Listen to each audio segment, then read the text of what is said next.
You're listening to Braves Country Baseball. Please like and subscribe today. YouTube.com, Armchair Quarterbacks 1. Armchair Quarterbacks Radio. Living in an era of baseball where the impossible is unfolding right before our eyes. Salvador Perez. The 2-2. Sandoval. In territory. Series win for the San Francisco Giants for the third time in the last 5 years. And their hero, Madison Bumgarner. The 1-2 again. Inside. 2015 World Champion. This is going to be a tough play. Bryant. The Cubs. Bryant makes the play. It's over. And the Cubs have finally won it all. The game right now is at the plate. High fly ball into right field. She is gone. In a year that has been so improbable, the impossible has happened. Armchair. It's important to remember the value of taking time for ourselves to do the things that help us grow and explore, like learning something new. And now with the Great Courses Plus, it's never been easier to experience the joys of learning. The Great Courses Plus offers thousands of streaming videos that cover hundreds of fascinating topics, from World War II to choosing the perfect wine. You can even take a course on the U.S. government or dealing with stress and anxiety. And because the Great Courses Plus partners with world-class professors and experts, you're always receiving thoroughly vetted, high-quality content from every lecture. Plus, you can watch or listen anytime, anywhere with the Great Courses Plus app. So take a little time for you. Sign up for the Great Courses Plus today for a free month of unlimited access. Visit thegreatcoursesplus.com/radio to get started. That's thegreatcoursesplus.com/radio.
teacher for over 40 years. One day, I think one of the students had asked the question and he didn't remember the answer. And I also noticed that he was letting his class out earlier than they were supposed to let out. I was really starting to worry. Levi and I talked about how it would change our lives, but he was there beside me.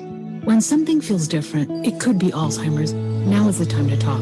Visit alz.org/ourstories to learn more. A message from the Alzheimer's Association and the Ad Council. I'm Amy Lawrence, and I'm up late, always, after hours, hanging out with you on CBS Sports Radio. Check it out, 2 a.m. Eastern, 11 p.m. Pacific. Enjoy sun-drenched days, epic stays, and plenty of room to roam in Greater Fort Lauderdale. Our hotels, attractions, and restaurants have taken the Visit Lauderdale's Safe and Clean pledge, so you can relax and explore with confidence. When you're ready for that well-deserved staycation, our 23 miles of golden beaches await. Find wide-open spaces to hike, bike, kayak, and paddleboard. Visit your favorite attractions, then dine out in style on waterfront patios. Learn more at sunny.org. To protect his family from disaster, Steve used his camera phone. Done. By taking pictures of his important documents, Steve can always have them stored online. Learn more simple disaster prep tips at ready.gov. A message from FEMA and the Ad Council. Remember, if for any reason you must leave your radio, please have the man at the door stamp your ear so you can listen again later. The Armchair Quarterbacks on YouTube Live, covering the AFC South and NFC South along with the rest of the NFL. Subscribe and like us today. Your first choice for sports talk live from the First Coast.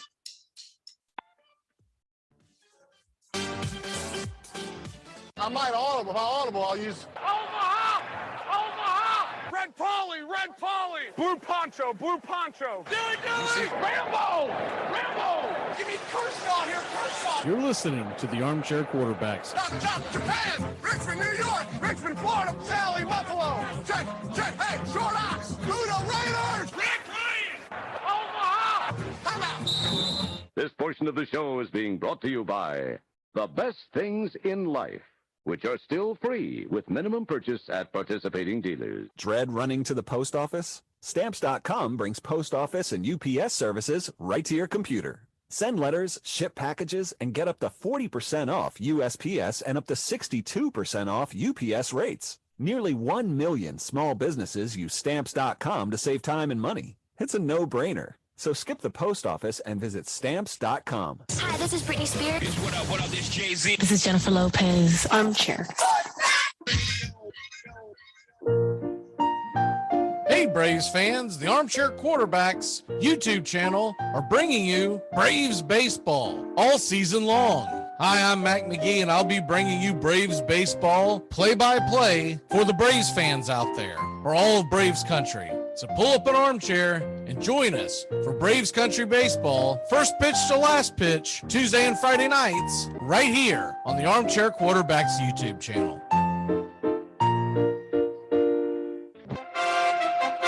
Armchair Quarterback Radio, the gunslingers of sports talk. And here's second-year quarterback Brett Favre out of Southern Mississippi by way of the Atlanta Falcons. They are hopeful he can succeed in the NFL. Here, Brett Favre, you want a challenge? Try this one. So with your best receiver out of the game, from the 35, 19 seconds left. Ball pumps, goes, touchdown! Is there a spark of life in Green Bay? Touchdown! Yes! Danny Marino! Here's Marino, wide open field, throws for a touchdown. It is number 37 on the season, breaks the all-time NFL record. Going deep and open. Touchdown, Mark Duper. Duper has returned, and he is super. They are going to bring pressure again. Rodgers is going to roll away, throws it up in the air, says a prayer. Janis, does he stop it? Oh, please.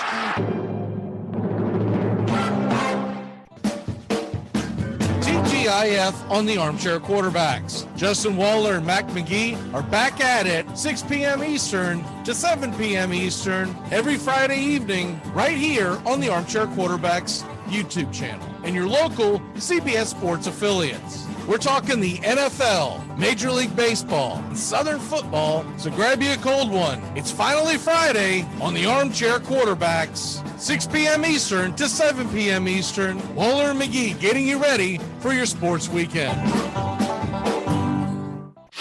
You're listening to CBS Sports Radio. We are all sports 24 hours a day, 7 days a week. Strong opinions and your phone calls. Expect it here. CBS Sports Radio.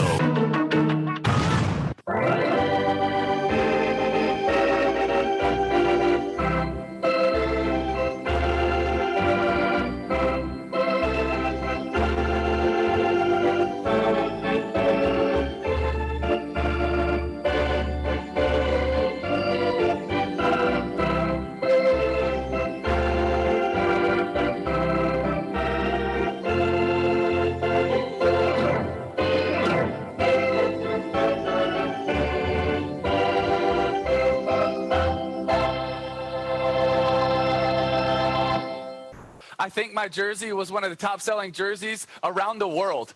It was like Kobe, LeBron, and then I was right behind them, and I didn't make a dollar from it. But nor did I want to, because I knew going into college what it was all about. I knew going to my dream school, where I wanted to go, the passion for it. And if I could support my team, support my college, support my university, that's what it's all about. But now we're changing it from us, from we, from my university, from being an alumni where I care, which makes college football and college sports special, to then, okay, it's not about us, it's not about we, it's just about me. And yes, I know we live in a selfish culture where it's all about us, but we're just adding and piling it onto that, where it changes what's special about college football. We turn it into the NFL, where who has the most money, that's where you go. That's why people are more passionate about college sports than they are about NFL. That's why the stadiums are bigger in college than they are in the NFL, because it's about your team, it's about your university, it's about where my family wanted to go. And you're taking that away so that young kids can earn $1. And that's just not where I feel like college football needs to go. Armchair.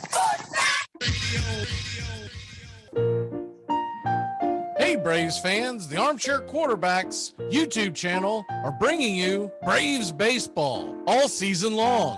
Hi, I'm Mac McGee, and I'll be bringing you Braves baseball play-by-play for the Braves fans out there, for all of Braves country. So pull up an armchair and join us for Braves Country Baseball, first pitch to last pitch, Tuesday and Friday nights, right here on the Armchair Quarterbacks YouTube channel.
has been a teacher for over 40 years. One day, I think one of the students had asked the question and he didn't remember the answer. And I also noticed that he was letting his class out earlier than they were supposed to let out. I was really starting to worry. Levi and I talked about how it would change our lives, but he was there beside me.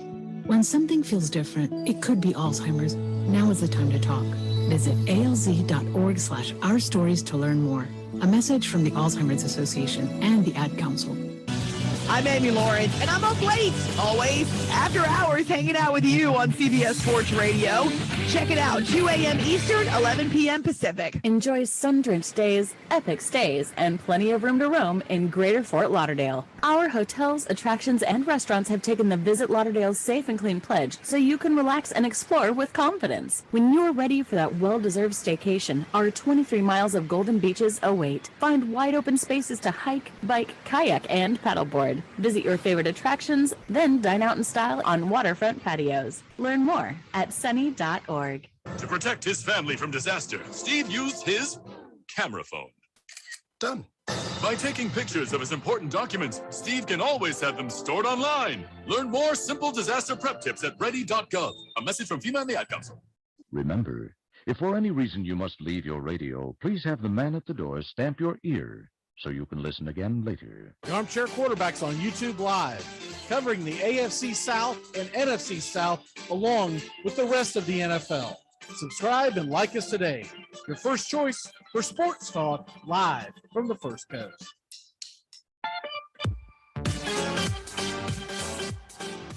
You come at the King, you best not miss. I might audible. If I audible, I'll use Omaha! Omaha! Red Polly! Red Polly! Blue Poncho! Blue Poncho! Dilly Dilly! Rambo! Rambo! Give me Kershaw here! Kershaw! You're listening to the Armchair Quarterbacks. Duck, Japan! Richmond, New York! Richmond, Florida! Sally, Buffalo! Check! Hey, Short Ox! Luda Raiders! Red Ryan! Omaha! Come out! This portion of the show is being brought to you by The Best Things in Life, which are still free with minimum purchase at participating dealers. Dread running to the post office? Stamps.com brings post office and UPS services right to your computer. Send letters, ship packages, and get up to 40% off USPS and up to 62% off UPS rates. Nearly 1 million small businesses use Stamps.com to save time and money. It's a no-brainer. So skip the post office and visit Stamps.com. Hi, this is Britney Spears. What up, this Jay-Z. This is Jennifer Lopez. Armchair. Hey, Braves fans, the Armchair Quarterbacks YouTube channel are bringing you Braves baseball all season long. Hi, I'm Mac McGee, and I'll be bringing you Braves baseball play-by-play for the Braves fans out there, for all of Braves country. So pull up an armchair and join us for Braves Country Baseball, first pitch to last pitch, Tuesday and Friday nights, right here on the Armchair Quarterbacks YouTube channel.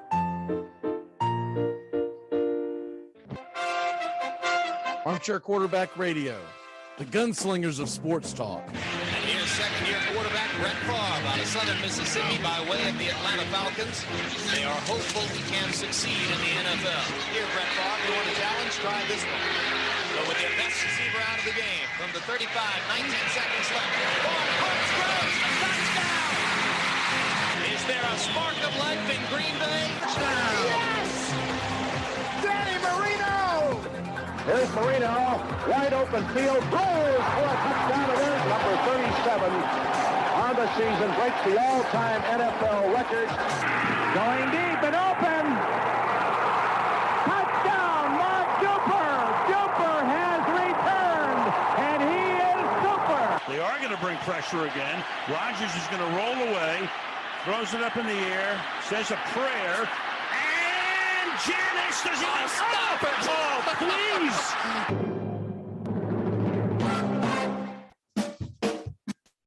TGI USIF on the Armchair Quarterbacks. Justin Waller and Mac McGee are back at it 6 p.m. Eastern to 7 p.m. Eastern every Friday evening right here on the Armchair Quarterbacks YouTube channel and your local CBS Sports affiliates. We're talking the NFL, Major League Baseball, Southern football, so grab you a cold one. It's finally Friday on the Armchair Quarterbacks, 6 p.m. Eastern to 7 p.m. Eastern. Waller and McGee getting you ready for your sports weekend. You're listening to CBS Sports Radio. We are all sports 24 hours a day, 7 days a week. Strong opinions and your phone calls. Expect it here. CBS Sports Radio.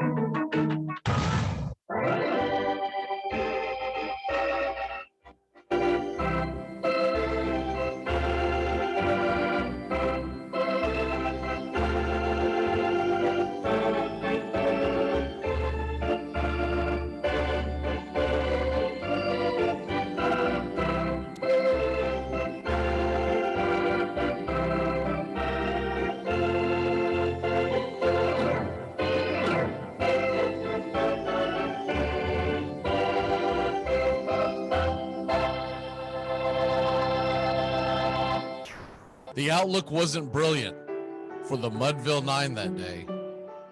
The score stood 4-2 with but one inning more to play. And then when Cooney died at first and Barrows did the same, a pale-like silence fell upon the patrons of the game. A straggling few got up to go in deep despair. The rest clung to hope which springs eternal in the human breast. They thought, if only Casey could but get a whack at that, we'd put up even money now with Casey at the bat. But Flynn proceeded, as did Jimmy Blake, and the former was a hoodoo, while the latter was a cake. So upon that stricken multitude, grim melancholy sat, for there seemed but little chance of Casey getting to the bat. But Flynn let drive a single to the wonderment of all, and Blake, the much despised, tore the cover off the ball. And when the dust had lifted and men saw what had occurred, there was Jimmy safe at second and Flynn a hugging third. Then from 5,000 throats and more, there rose a lusty yell. It rumbled through the valley. It rattled in the dell. It pounded on the mountain and recoiled upon the flat. For Casey, mighty Casey, was advancing to the bat. There was ease in Casey's manner as he stepped into his place. There was pride in Casey's bearing, and a smile lit Casey's face. And when responding to the cheers, he lightly doffed his hat. No stranger in the crowd could doubt 'twas Casey at the bat. 10,000 eyes were on him as he rubbed his hands with dirt. 5,000 tongues applauded when he wiped them on his shirt. Then while the writhing pitcher ground the ball into his hip, defiance flashed in Casey's eyes. A sneer curled Casey's lip. And now the leather-covered sphere came hurtling through the air, and Casey stood a-watching it in haughty grandeur there. Close by the sturdy batsman, the ball unheeded sped. That ain't my style, said Casey. Strike one, the umpire said. From the benches black with people, there went up a muffled roar, like the beating of the storm waves on a stern and distant shore. Kill him! Kill the umpire! Shouted someone on the stand, and it's likely they'd have killed him had not Casey raised his hand. With a smile of Christian charity, great Casey's visage shone. He stilled the rising tumult. He bade the game go on. He signaled to the pitcher, and once the dun sphere flew, but Casey still ignored it, and the umpire said strike two. Fraud, cried the maddened thousands, and echo answered fraud. But one scornful look from Casey, and the audience was awed. They saw his face grow stern, and cold they saw his muscles strain. and they knew that Casey wouldn't let that ball go by again. The sneer is gone from Casey's lip. His teeth are clenched in hate. He pounds with cruel violence his bat upon the plate. And now the pitcher holds the ball, and now he lets it go. And now the air is shattered by the force of Casey's blow. Oh, somewhere in the favored land, the sun is shining bright. The band is playing somewhere, and somewhere hearts are light. And somewhere men are laughing, and somewhere children shout. But there is no joy in Mudville. Mighty Casey has struck out.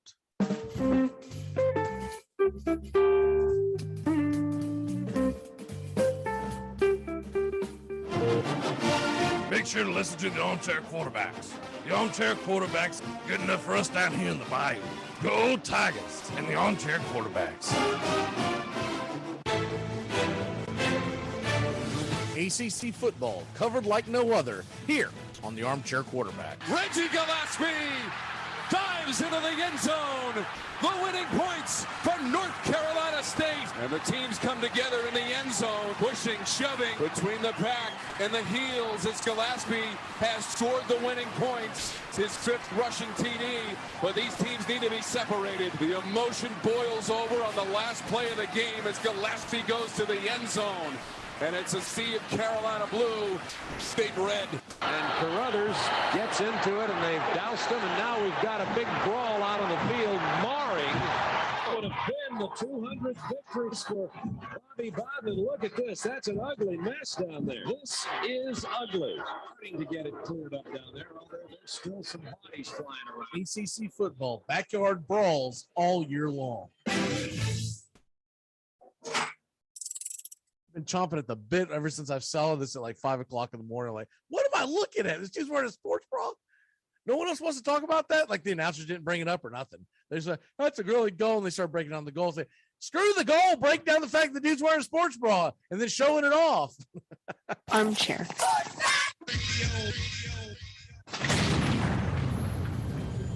Look, will happily pay 75 cents to $1.50 to go to the theater. And numbers prefer baseball to theatricals. We must make the games worth witnessing, and there will be no fault found with the price. A good game is worth 50 cents. A poor one is dear at 25. Harry Wright.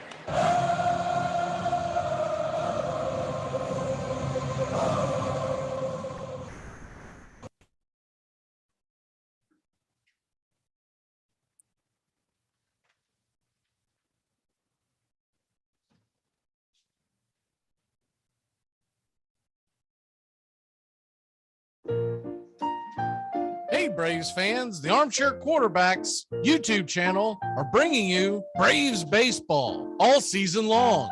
Hi, I'm Mac McGee, and I'll be bringing you Braves baseball play-by-play for the Braves fans out there, for all of Braves country. So pull up an armchair and join us for Braves country baseball, first pitch to last pitch, Tuesday and Friday nights, right here on the Armchair Quarterbacks YouTube channel.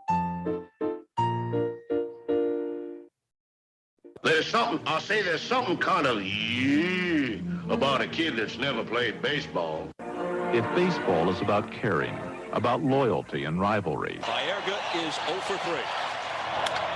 Left center field. Grissom on the run.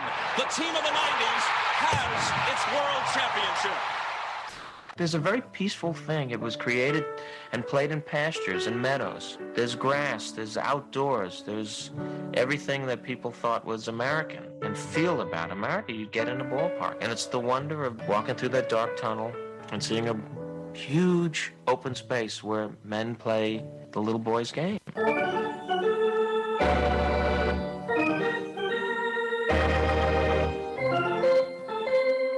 Touch them all, Joe. You'll never hit a bigger home run in your life. A room in right center. If he hits one there, we can dance in the streets. The 2-1.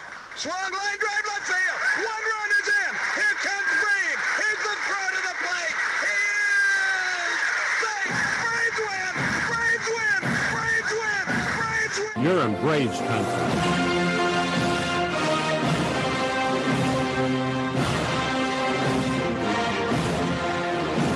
We're down to one strike here. Gurriel, the last hope for the Houston Astros. Here's the 0-2 pitch. Swung on, bounced over to Dansby. Dansby fires it over to first. And here comes the dog pile. Fire the cannons in the battery. Do the chop, baby. All throughout Braves country, pop that top. Your Atlanta Braves have won it all. Woo! Oh, say can you see by the dawn's early light what so proudly we hailed at the twilight's last gleaming, whose what stripes and bright stars through the perilous fight o'er the ramparts we once were so gallantly streaming, and the rockets' red glare, the bombs bursting in air, gave proof through the night that our flag was still there. Oh, say does that star-spangled banner yet wave o'er the land of the free and the home of the brave? Play ball.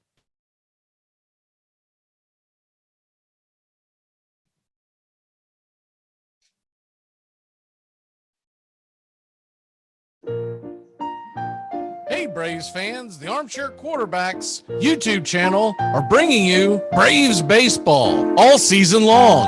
Hi, I'm Mac McGee, and I'll be bringing you Braves baseball play-by-play for the Braves fans out there, for all of Braves country. So pull up an armchair and join us for Braves country baseball. First pitch to last pitch, Tuesday and Friday nights. Right? Good evening and welcome to Braves Country Baseball underway, and Ian Anderson fires the first pitch for a strike. It's 0-1. Welcome to Braves Cardinals Game 2. Donovan is at the plate. It's a righty-lefty matchup, and the 0-1 pitch is a fastball fired down the middle and fouled off. It's 0-2. Brendan Donovan, Juan Yepez, the designated hitter. Paul Goldschmidt are the 1-2-3 batters tonight. Arenado will be batting cleanup as the 0-2 delivery from Anderson is grounded to second base. Over to Glebas Gosselin. He flips it over to first, and there's one away. Welcome to Braves Country Baseball. I'm Mike McGee. Appreciate you tuning in tonight as the Atlanta Braves trying to win the second game of a 4-game set. They won last night after a long rain delay. If you stayed up for that, finished about 1 o'clock in the morning. Atlanta won the game 6-3. Ian Anderson coming into tonight with a bit of a situation where he needs to improve and improve quickly. And so he has struggled a bit over the last few outings as the first pitch is on the way to Yepez, and it is on the outside on the black, 96 miles an hour. It's 0-1. The 0-1 pitch is swung on and missed. Looked like the sinker inside, and it's 0-2. Ian Anderson coming in with a 5.31 ERA.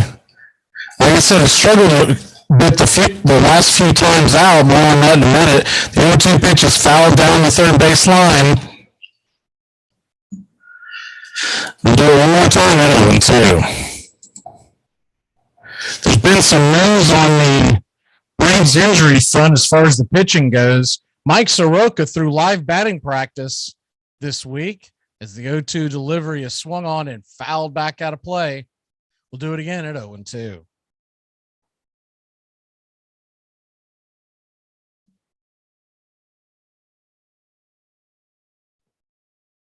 Hopefully that clears that up. Thank you, Maverick. Sometimes when the music comes on and it ends, that should clear it up. I'll double check on my end.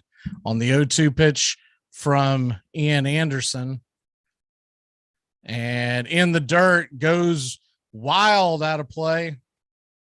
Taken for a ball. It's 1-2.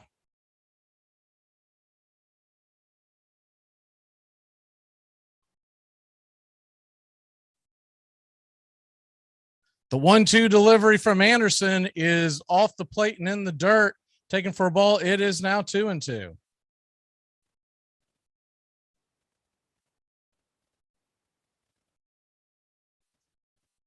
2-2 pitch from Anderson is swung on and hit into left field.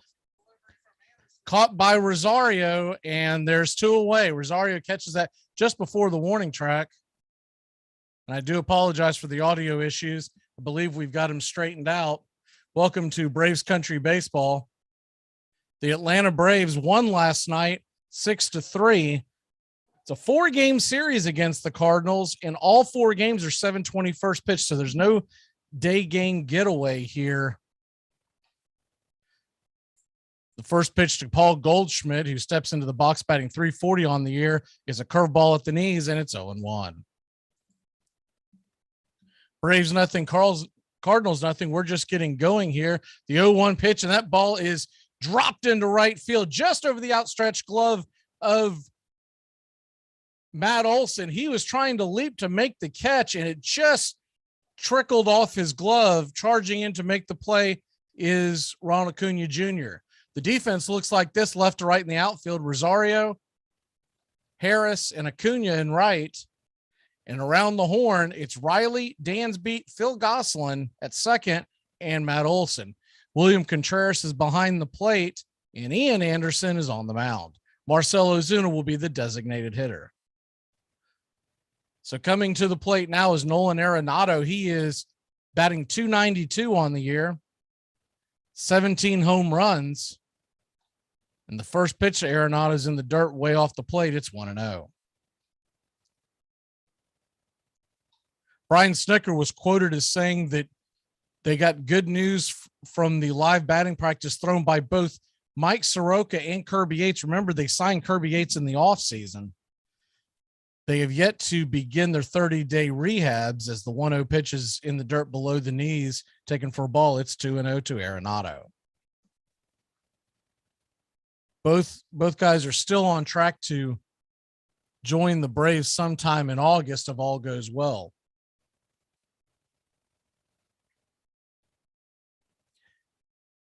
The 2-0 pitch from Ian Anderson. As Contreras sets up inside, it's a fastball high. It's now 3-0 to the cleanup hitter of the St. Louis Cardinals. Braves come into today 3 games behind, or excuse me, 3.5 games behind the New York Mets, 4.5 in front of the Phillies, second place in the National League East. As far as the wild card, as the 3-0 delivery is fastball, top of the zone, taken first strike, it's 3-1. Atlanta has now vaulted themselves to the number 1 wild card position, a half game in front of San Diego, 3.5 in front of these St. Louis Cardinals. The 4th place team is 5.5 behind behind Atlanta. It's the San Francisco Giants. The 3-1 pitch swung on and missed. Changeup just pulled the string on that, got him off balance, and it's 3-2. So you got a 3-2 count with 2 away. So Goldschmidt, who is a good base runner for a first baseman, will be off at the pitcher's first motion. Here's the delivery, and he's going. It is swung on, and it is going to be dribbled through the infield. The Braves were playing a severe shift. Goldschmidt's going to go first to third with ease, as that ball was probably left the bat around 35, 40 miles an hour, so it barely got through the infield. But Gosselin was playing way left of the second base bag, so there's runners on the corners for the Cardinals. It broke Arenado's bat. Arenado's bat was shattered and headed towards the St. Louis on deck circle. So runners on the corners, 2 away, and Gorman, the second baseman, will come to the plate.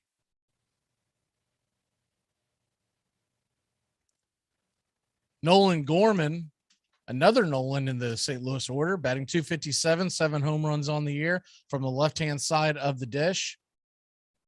He digs in, and here's the first pitch. It's in the ground. Did he go around? Looks like he did. He did. Third base umpire Chris Conroy rings him up, and it's 0-1. Ron Culpa is your home plate umpire. Second base umpire, Nate Tomlinson. And first base is Carlos Torres with Conroy, who just made that call, manning third. The 0-1 pitch to Gorman. They set up right down the middle, and it's a changeup, swung on and missed. Good pitch by Anderson. It's 0-2. Anderson already up to 20 pitches. It's been one of his things he's been trying to get straightened out all year long, really for the last couple of seasons, to be honest with you. He has struggled mightily to get through 6-7 innings. Usually his pitch count is up high around 100 and is lucky to get through the fifth. Here's the 0-2 pitch from Anderson, swung on, and that ball's going to be dropped into right field. It's going to get down. The runner's going to go from first to third with these. Acuña is going to fire it in to second, and Arenado will stay at third. Gorman will reach first, and it's 1-0 St. Louis.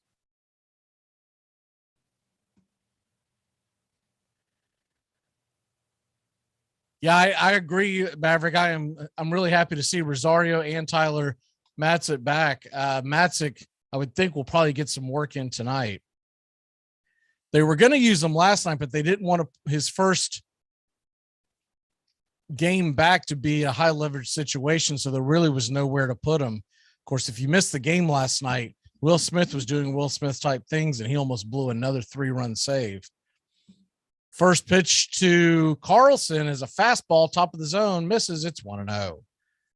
Dylan Carlson, .255 on the year with a .737 OPS, 5 dingers, 23 RBI. Braves are playing a shift. Riley is holding Arenado close to the third base bag. The changeup is swung on and missed, and it's 1-1. Kirby Yates that I was speaking of, they hope to have him back sometime in early August as well. He would be a huge addition to the bullpen. For folks who are not familiar with him, he is a right-hander that was one of the best closers in all of baseball a few years ago, had Tommy John surgery, and the Braves signed him in the offseason. Gorman slides back into first as Anderson tries to keep him at bay. It's 1-0 St. Louis. We're just getting going. Programming note, we will not be here Friday night. I'm going to be celebrating my mother-in-law's 75th birthday, and we'll be out of town. The 1-1 pitch is swung on and banged to the Braves' first base dugout, and it's 1-2. I am planning on, though, on my way to her celebration tomorrow night. I hope to be in attendance at the Atlanta Braves game.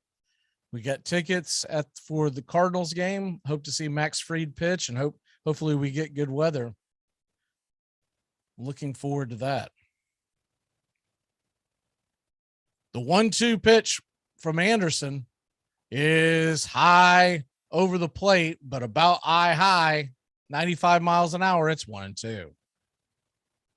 Ian Anderson has already thrown 25 pitches. Happy birthday, Maverick.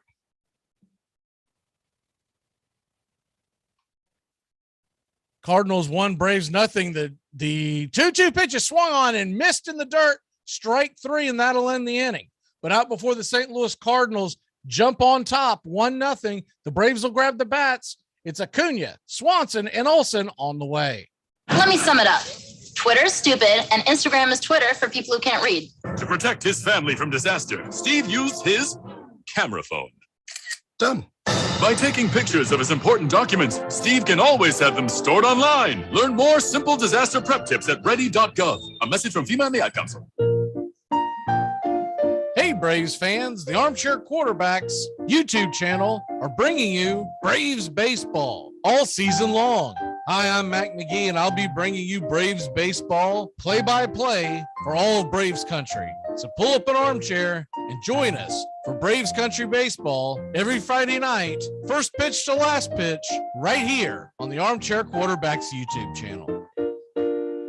This year, choose a yogurt that's right for you. With 2 grams of sugar per 5.3 ounce serving, Too Good Greek yogurt is too good to be true. So Delicious dairy-free yogurt and Silk yogurt alternatives are delicious plant-based swaps you can enjoy by the spoon or add to recipes. Oikos 000 yogurt and Light and Fit yogurt are tasty, non-fat yogurt options. So many flavors, varieties, and possibilities. Elevate any recipe and your everyday with yogurt. The magnitude of the conspiracy stunned the baseball world. The Louisville Grays suspended the accused players, who claimed they had only done it because their owners had failed to pay them their wages. Devlin was brought before National League President William Hulbert.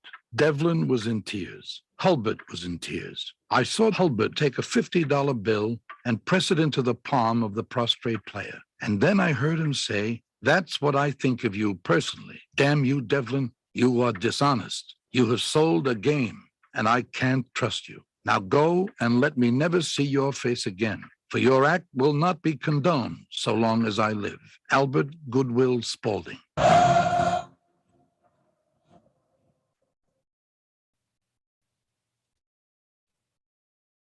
Welcome back here to Braves Country Baseball. The Atlanta Braves are trailing 1-0 as St. Louis scored 1 run early in the top of the first inning. The play was extended. They said that he had foul tipped the ball. By the time I realized it, Ian Anderson had thrown a pitch and there was a quick ground out. So as opposed to a strikeout to end the inning, it was a ground out to the first baseman, Matt Olson, and it put the inning away. So we're getting set for the beginning of the bottom of the first inning. And Ronald Acuna Jr. leads off. The Braves lineup looks like this today. It's Acuna, Dansby, Matt Olson, and Riley batting cleanup. Ozuna will bat 5th in the designated hitter role. Rosario is back in the lineup playing left field and batting 6th. Contreras behind the plate batting 7th. Gosselin 8th. And Michael Harris the 2nd batting 9th. They'll face Andre Palante, who has a 2.10 ERA. An impressive young pitcher for the Cardinals. 55 innings, 33 strikeouts. A bit of a ground ball pitcher. He doesn't get a lot of strikeouts, tries to play to the strength of his defense. He throws a 4-seam slider, curveball, and sinker primarily. Primarily, you'll see 4-seam slider and curveball. He'll drop the sinker in when he gets ahead in the count to try to induce the double play. The first pitch is on the way to Acuna, and it bends him out of the way. Fastball inside. It's 1-0. Acuna, 287 on the year, 7 home runs, 19 RBI, and 839 OPS. The 1-0 delivery from Palante is rifled into right field, and it'll drop in front of the right fielder, Capel, and Ronald Acuna's on with a leadoff single. It was a fastball that drifted on the inside of the plate, and Acuna inside outed it, sent it into right field, and it was getting there in a hurry. No chance for Capel to get underneath it. So Braves getting things going here. Leading it off with a single is Acuna, and that will bring up the red-hot Dansby Swanson. Dansby Swanson digs into the plate. It's a righty-righty matchup here, as Palante could be using that sinker to try to get that double play, as we talked about. The first pitch, Acuna's often running.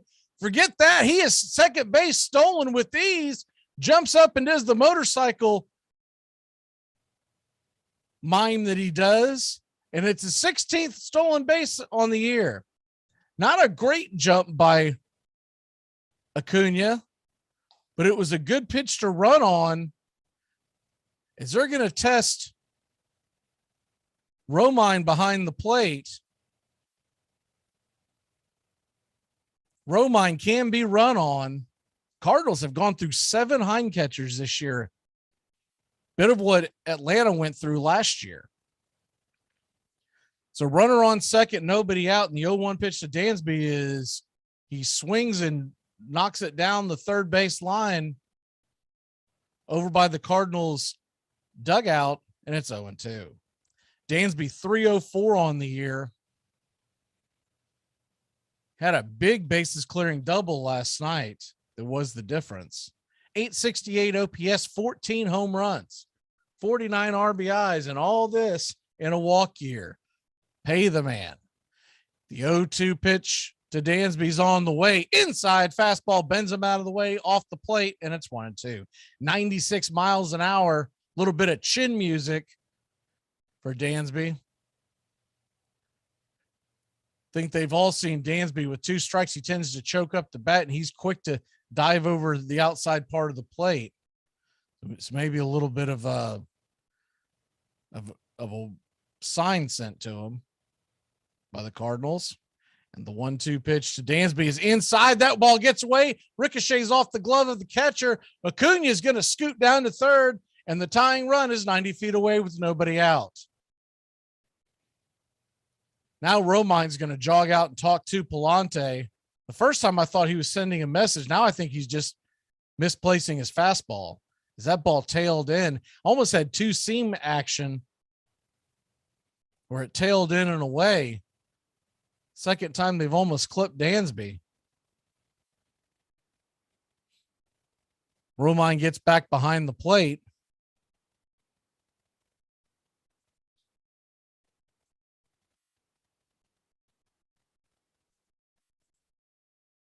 So a 2-2 count to Dansby Swanson.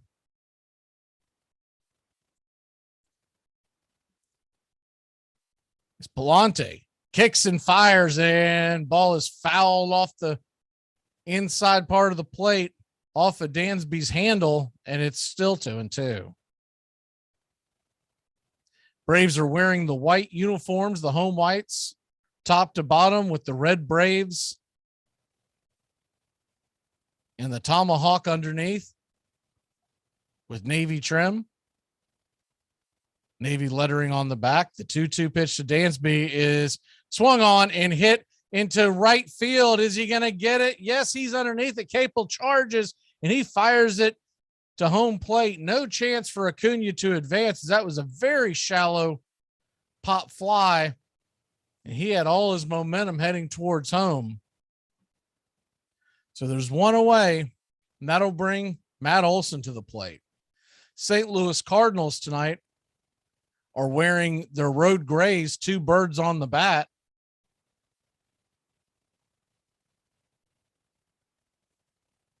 Red lettering and Cardinals underneath the bat. Matt Olson steps up to the plate. Olson batting .252 on the year, the lefty-righty matchup. First pitch right down the heart of the plate, taking first strike. It's 0-1.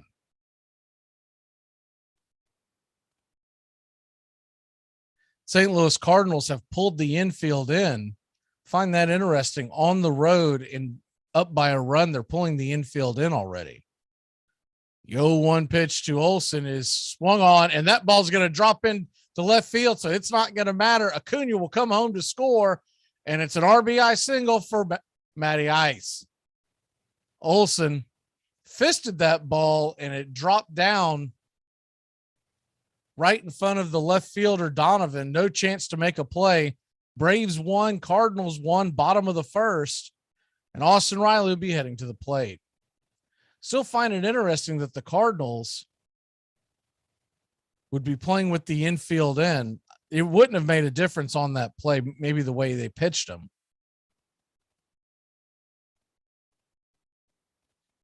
Considering all the runs that Ian Anderson has given up. And the first pitch on the way to Riley is a slider on the outer half, called for a strike. It's 0-1.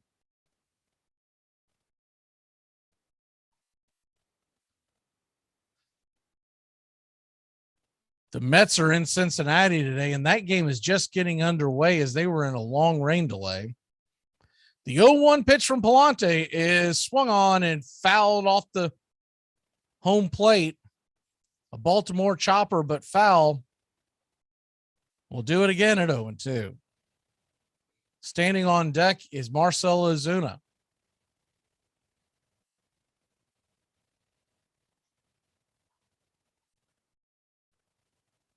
If you're just joining us, St. Louis scored top of the first. with an RBI single, and the Braves have returned the favor. It's 1-1, bottom one here in Atlanta, Georgia. The 0-2 pitch to Riley is a fastball, just missed over the zone. It's 1-2.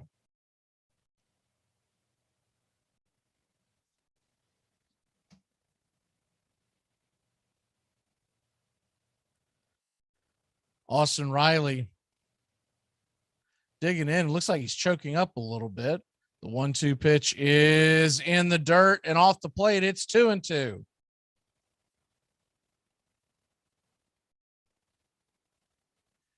Marcell Ozuna stands on deck. Ozuna's been a little bit hot of recently.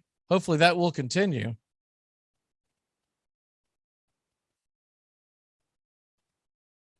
The 2-2 delivery is swung on and hit high and deep down the right field line, going back.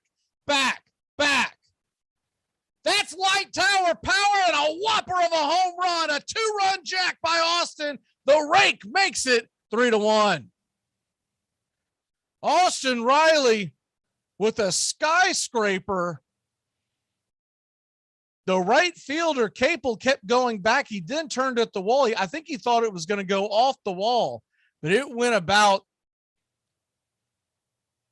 30 feet deep into the right field stands, into the chop house. And the ball is flying here in Truist Park, 3-1 Atlanta. In fact, Palante couldn't believe it. He kind of gave a sigh of, are you kidding me? The ball will fly when it's hot, and it is a humid one in Atlanta. So that brings Ozuna to the plate. Ozuna batting .227 on the year. The first pitch misses inside for a ball. It's 1-0.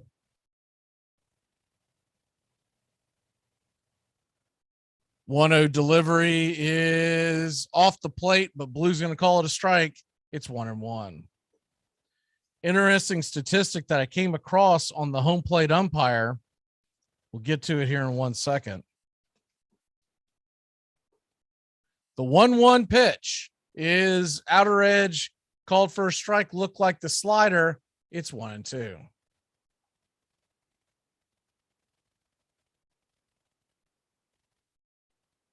Ron Culpa, the home plate umpire, 1-2 pitch is swung on. That ball's roasted down the left field line. Giddy up and go, Ozuna. He's around first. He's heading to second. He'll cruise in a second for a 1-out double. The Big Bear with a 1-out double to get himself in scoring position, bringing Eddie Rosario to the plate. They tried to challenge him inside. He turned on that quickly. Ball made it all the way to the outfield wall. Braves bats are on fire tonight. 3-1. They'd love to get another insurance run here. This is also giving Ian Anderson a good chance to sit down and grab his breath after that long first inning. Eddie Rosario comes to the plate batting .083, but as we know, he just came off the IL. And I kind of have to throw all his statistics out the window. He was 3 for 44 his first time this year with a scraped cornea. He's basically up there blind. First pitch misses in the dirt, 1-0.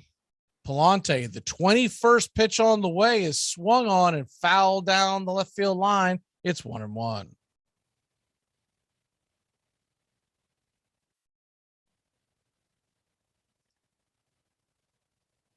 San Diego lost to Seattle today, so the Braves are now a full game in front of the Padres as the #1 wild card team. They can go to 1.5 with a W. The 1-1 pitch is fouled down in between first and home plate on the ground. Out of play, it's 1-2.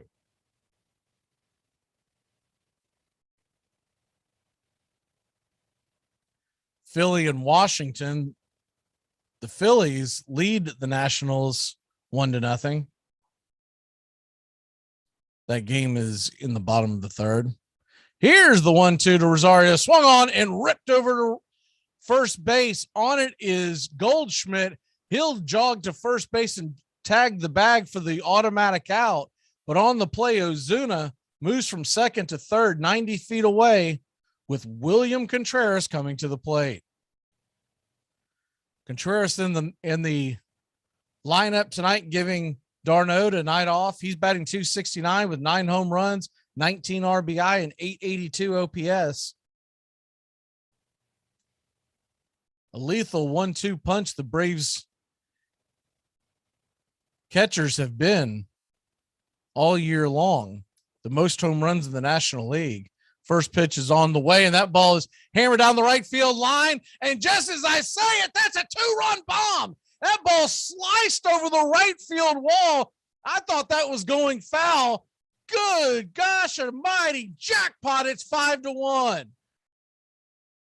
It was a fastball that just kind of sliced and kept going and going and going and over the wall. Palante can't believe it. I think in most ballparks, that and the other home run would have been off the right field wall. But he's still getting hit hard. 5-1 Atlanta.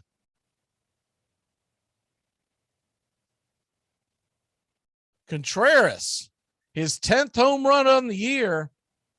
Now 67 RBI. And that'll bring Phil Gosselin to the plate. That was a fastball, but it got way too much of the plate, and Contreras took advantage of it. It's kind of funny watching Contreras hop down the first base line because he was trying to use some body English to keep it fair. It must have worked. The first pitch on the way to Phil Gosselin, the 8th batter of the first inning for Atlanta. Takes the first pitch for a strike. It's 0-1. Braves 5, St. Louis 1. The 0-1 in the dirt, 95 miles an hour. It's 1-1.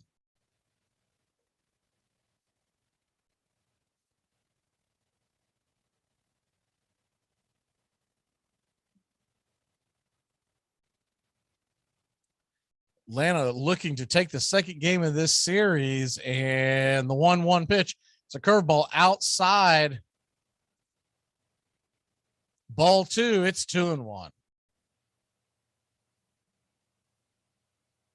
2-1 pitch. Romine sets up outside again, and this time Gosselin swings and misses at a curve that was in the zone. It's 2-2. Braves with 5 early runs. The 2-2 pitch from Palante swung on, and that ball's going to be dumped into right field for a single, a 2-out single for Phil Gosselin, and the Braves will send all 9 batters to the plate in the bottom of the first. Looked like the slider, and he just reached out and poked it into right field. The Cardinals were playing a shift. I think if they were playing an honest defense, the second baseman actually would have had time to run underneath it, but no chances. He was playing just a few feet to the right of second base, had a long way to go. Still almost ran it down. That brings Michael Harris to the plate. Michael Harris, 302 on the year, takes the first pitch just below the knees. It's 1-0. The stat that I found on Ron Culpa, his last time out was June 30th, Milwaukee versus Pittsburgh. He had 19 missed calls for strikes, meaning he had a wide strike zone. Palante throws over to first. Gosselin scurries back.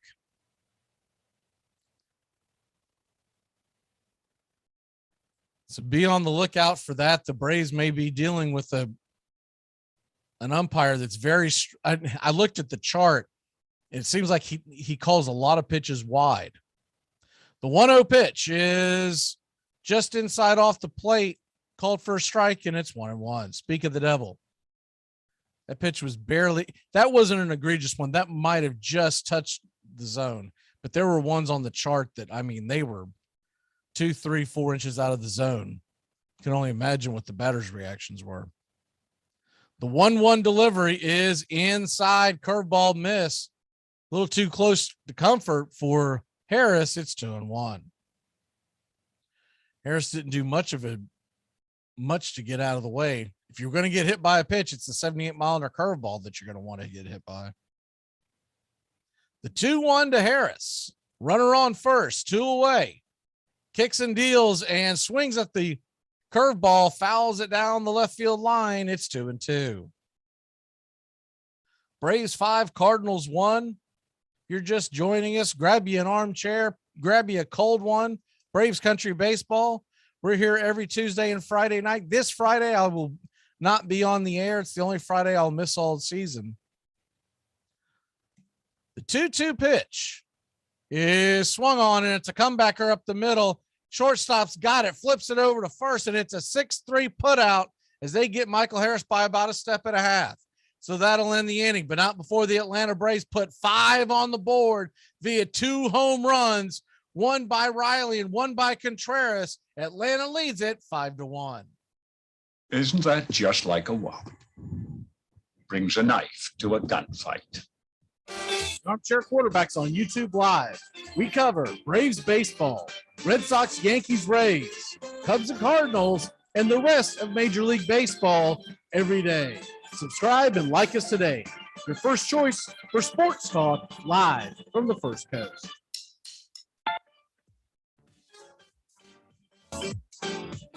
We live in a world now that welcomes and nurtures the screwball in all of us. Hey, it's a new decade, people. Time to get a little nutty. Treat yourself to Screwball Peanut Butter Whiskey, a smooth flavor that combines 2 of America's favorites, peanut butter and American whiskey. So no more social awkwardness. Time to embrace who you truly are. Get out there and make friends. And be sure it starts with Screwball Peanut Butter Whiskey. It's available nearly everywhere. Learn more at screwballwhiskey.com. Infinium Spirits. Please enjoy responsibly.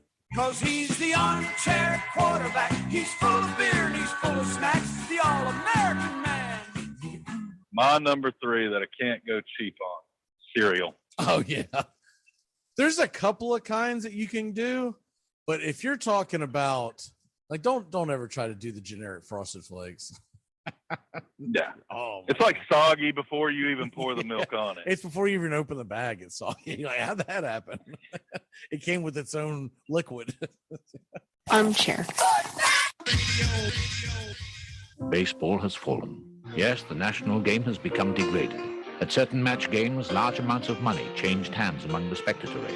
A noted New York club is said to have sold the results of a match. Barked chins and broken fingers may be easily mended, but a disfigured reputation may never be entirely repaired. Once more, abandon the bat, boys, if you cannot keep the game pure.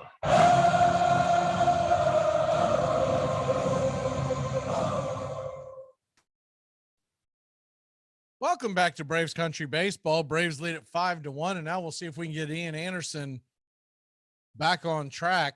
He scuffled a little bit in the first inning, giving up a run, but more importantly, took him 28 pitches to get through the inning. The first delivery is on the way to Edman, and it's a fastball at the top of the zone. It's 0-1. Tommy Edman batting .266 from the left-hand side, 7 home runs, 32 RBI. He takes the 0-1 pitch outside from the right-handed Ian Anderson, evens the count at 1-1. Here's the 1-1 pitch, and it is fouled down the left field line, out of play. It's 1-2. Good to see you, Ryan. Welcome into Braves Country Baseball.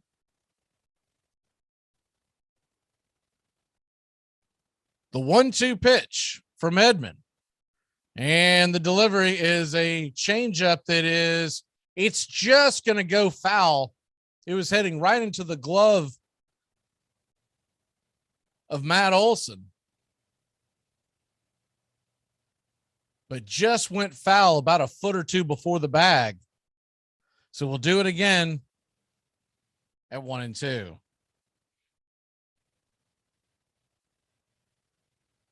Braves pulling for the Cincinnati Reds tonight as they host the Mets, and the 1-2 pitch is scorched over to the right side, leaping catch by Matt Olson, and there's one away.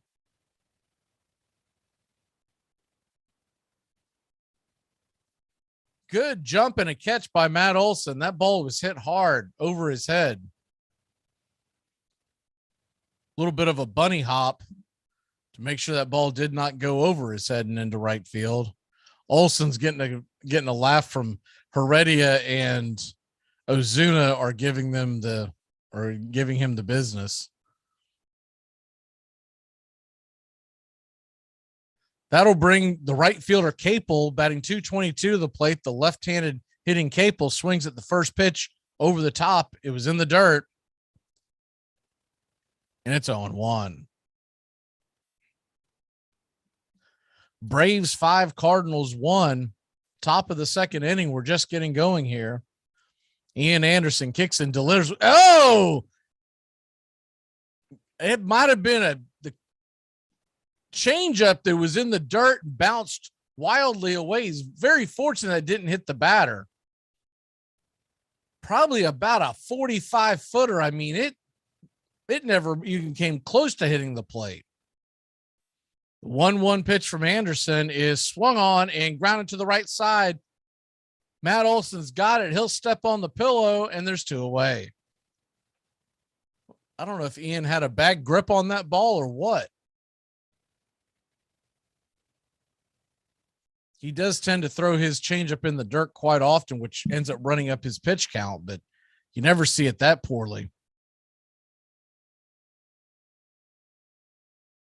So that'll bring up the number 9 hitter, the hind catcher, Austin Romine. He's batting .182 on the year with no home runs, and the first pitch is at the knees, 95-mile-an-hour strike, and it's 0-1. Romine, no home runs, no RBIs, a .432 OPS. The 0-1 pitch is swung on, and he'll drop it into left field and gets a base hit, and it's a 2-out single for the St. Louis Cardinals. Ball got into left in a hurry. Rosario never really had a chance to make a play on it. So that'll bring the leadoff hitter, Donovan, to the plate. Donovan's 0 for 1. Brendan Donovan, .293 on the year, 2 home runs, 26 RBI, and 812 OPS.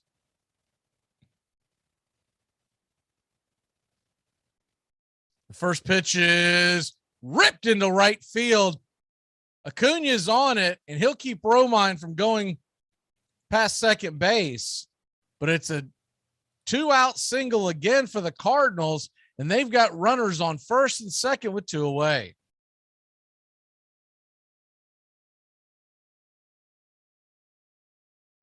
Not what you want from Ian Anderson after a 5-run inning. You like to see a shutdown inning.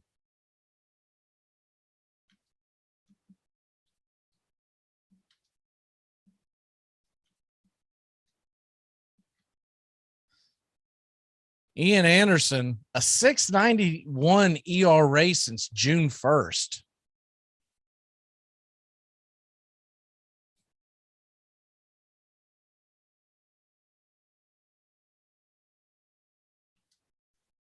So Anderson toes the rubber and gets ready to face the designated hitter, Yepes, and the first pitch is a curveball off the plate. Did he go around?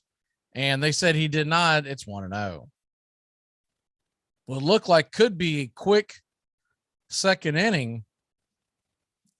Now Anderson has runners on first and second with 2 away with Juan Yepes at the dish. Yepes, 279, 11 home runs, 26 RBI. So a dangerous bat with Paul Goldschmidt on deck.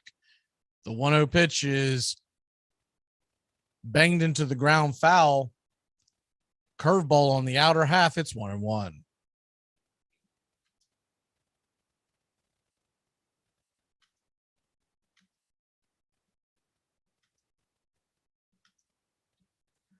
Good news on the front of Kenley Jansen, the Braves closer. He is expected to be off the IL and ready to roll this coming Monday to start the series off with the New York Mets. The 1-1 pitch, 94-mile-an-hour fastball off the plate, and it's 2-1.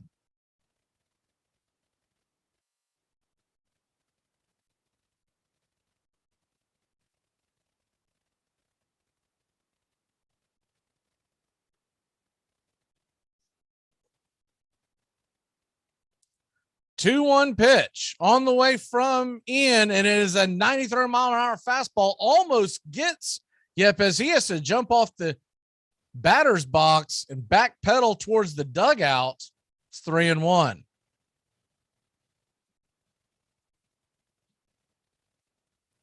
So the Braves do plan on having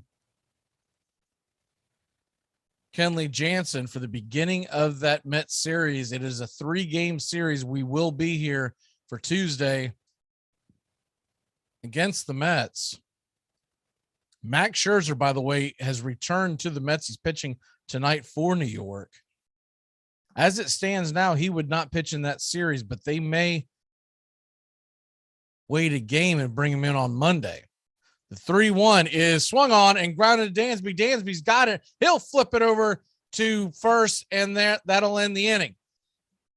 So the Cardinals threaten, but a ground ball gets them out of the big threat, which had Goldschmidt on deck. We'll head to the bottom of the second. Atlanta leads it 5-1. Smoking, that's another one. Try to stop smoking. That's a beauty, huh? Well, with cigarettes, my wife and I, we made a deal, my wife and I. We only smoke after sex. I got the same pack now since 1975. What bothers me is my wife. She's up to 3 packs a day. TGIF on the Armchair Quarterbacks. Justin Waller and Mac McGee are back at it 6 p.m. Eastern to 7 p.m. Eastern every Friday evening right here on the Armchair Quarterbacks YouTube channel and your local CBS Sports affiliates. We're talking the NFL, Major League Baseball, Southern football, so grab you a cold one. It's finally Friday on the Armchair Quarterbacks, 6 p.m. Eastern to 7 p.m. Eastern. Waller and McGee getting you ready for your sports weekend. Here's the 1-2 pitch, and it is swung on and hit high and deep down the right field line. Is it fair? Is it? It is gone, baby! Ram-a-lam-a ding-dong, zip, boom, bam, a 3-run shot by Eddie Rosario. That thing looked like it was curving foul. Eddie Rosario makes it 4-1, Atlanta. Hey, baseball fans, the Armchair Quarterbacks YouTube channel is going to bring you the baseball game of the week on Thursday nights. Tones Ariola and Mac McGee bringing you the action, the biggest game of the week in all of Major League Baseball. That's Thursday nights. This baseball season, the MLB game of the week, right here on the Armchair Quarterbacks YouTube channel. Baseball is the very symbol, the outward and visible expression of the drive and push and rush and struggle of the raging, tearing, booming 19th century. Mark Twain.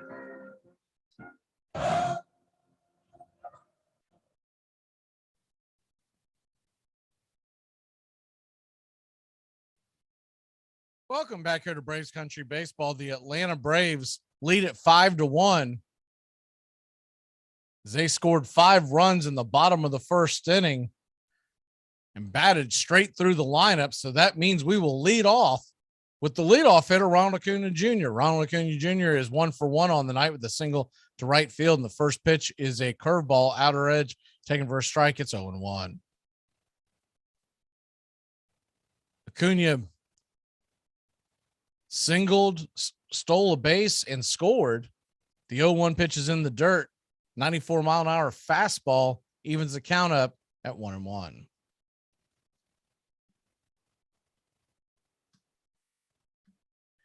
Braves have 2 more games against St. Louis, and then they will welcome in the Washington Nationals. The 1-1 pitch is high and out of the zone. It's 2-1. And then to finish off the 10-game road stand, a 3-game series versus the National League East leading New York Mets. 2-1 pitch is just off the plate wide, taken for a ball. It's 3-1.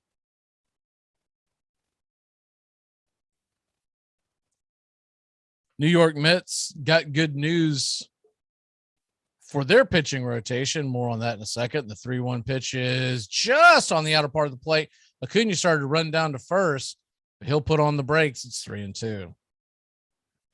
Jacob deGrom struck out 5 of the 6 batters that he faced and reached the gun of 101 miles an hour this week. The 3-2 pitch is swung on, and that ball is roasted just past the third base line. Foul. We'll do it again at 3-2. Now, it should be noted, struck out 5 of 6 batters, but it was in Class A. So he's facing the lower end, but we all know how good DeGrom is.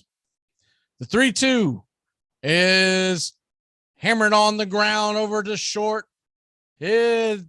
Quickly to make the play is Edman. He flips it over to first, and there's one away.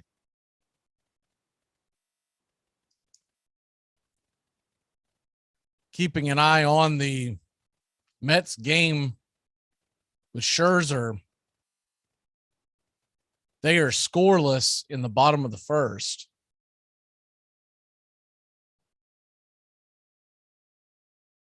Haven't seen what the plan is, but I would assume Scherzer's going to pitch again on Sunday, which means he would miss the Braves altogether. Now, that might be by design. First pitch is fouled back by Dansby Swanson at the top of the zone. It's 0-1. You could kind of see the mentality where they don't want Scherzer to get bombed in Atlanta coming off of the IL. But I'm sure Mets fans would like to see him saved for the Braves series. The 0-1 pitch is a fastball, outer half, taken for a strike all the way. It's 0-2.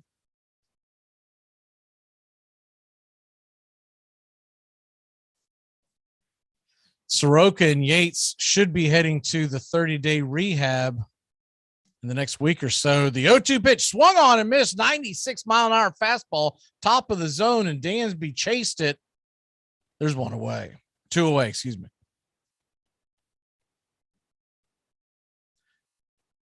If the Braves have a comfortable lead, I think you definitely would see Tyler Matzek pitch tonight. Snitker was trying to keep him out of action last night with the high leverage situation. Braves jumped out to a 6-1 lead last night, and the first pitch to Olsen is taken for a strike. It's 0-1. It was 6-1 heading to the 5th inning, and then the skies opened up. The 0-1 pitch to Olsen is off the plate, called for a strike. That wide strike zone by Culpa, and it's 0-2. It was a 2.5-hour rain delay. So that rain delay, first of all, it took Kyle Wright out of the win column. The 0-2 swung on and missed, strike 3. And Palante bounces back to get 2 strikeouts. We'll head to the top of the third. Atlanta leads it 5-1.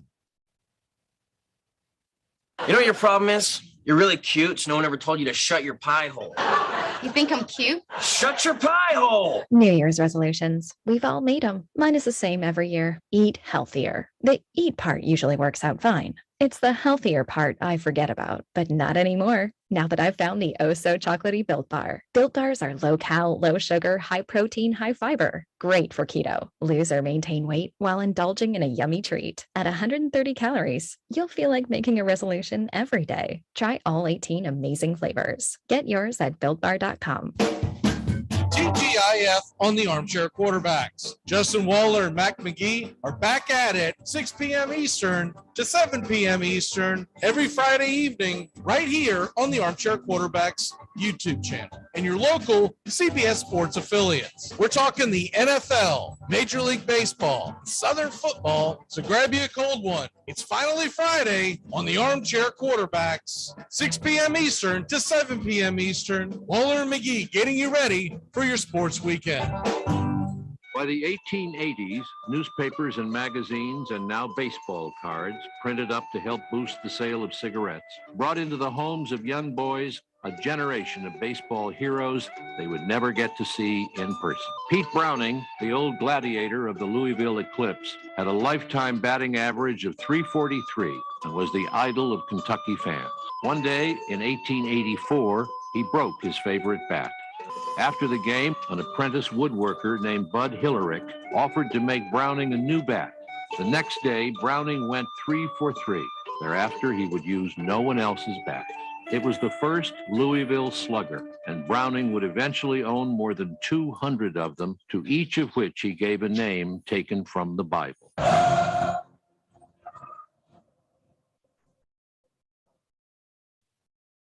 Welcome back to Braves Country Baseball, and Ian Anderson throws the first pitch off the plate for a ball to Goldschmidt. It's 1-0.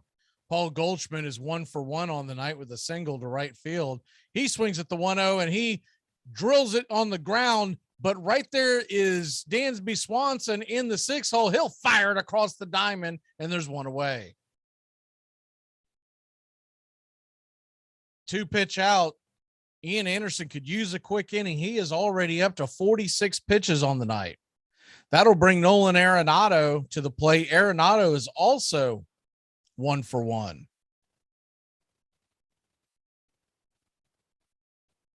Arenado had a broken bat single in the Cardinals' first inning in which they scored a run.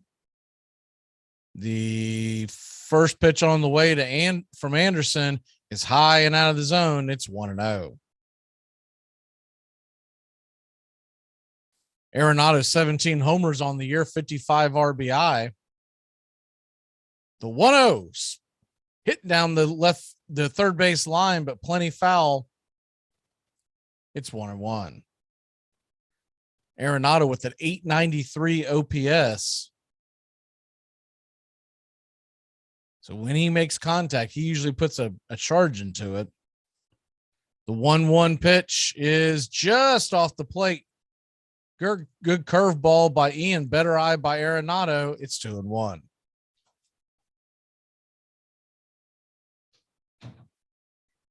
Braves 5, Cardinals 1. The 2-1 pitch is inside, ball 3, 3-1, 94 mile an hour fastball. Kind of got right inside his kitchen. Arenado kind of jerked out of the way. Wasn't as close as Arenado made it out to be. 3-1 pitch is fouled off Nolan's foot. And it's a full count to Arenado. It's 3-2. Cardinals have been rumored into be, as we approach the trade deadline, be looking for a frontline starting pitcher, as they have some questions on how much they're going to get out of Jack Flaherty this year. The 3-2 swung on and missed, strike 3. Yak 'em. Go take a seat. Arenado swung right over the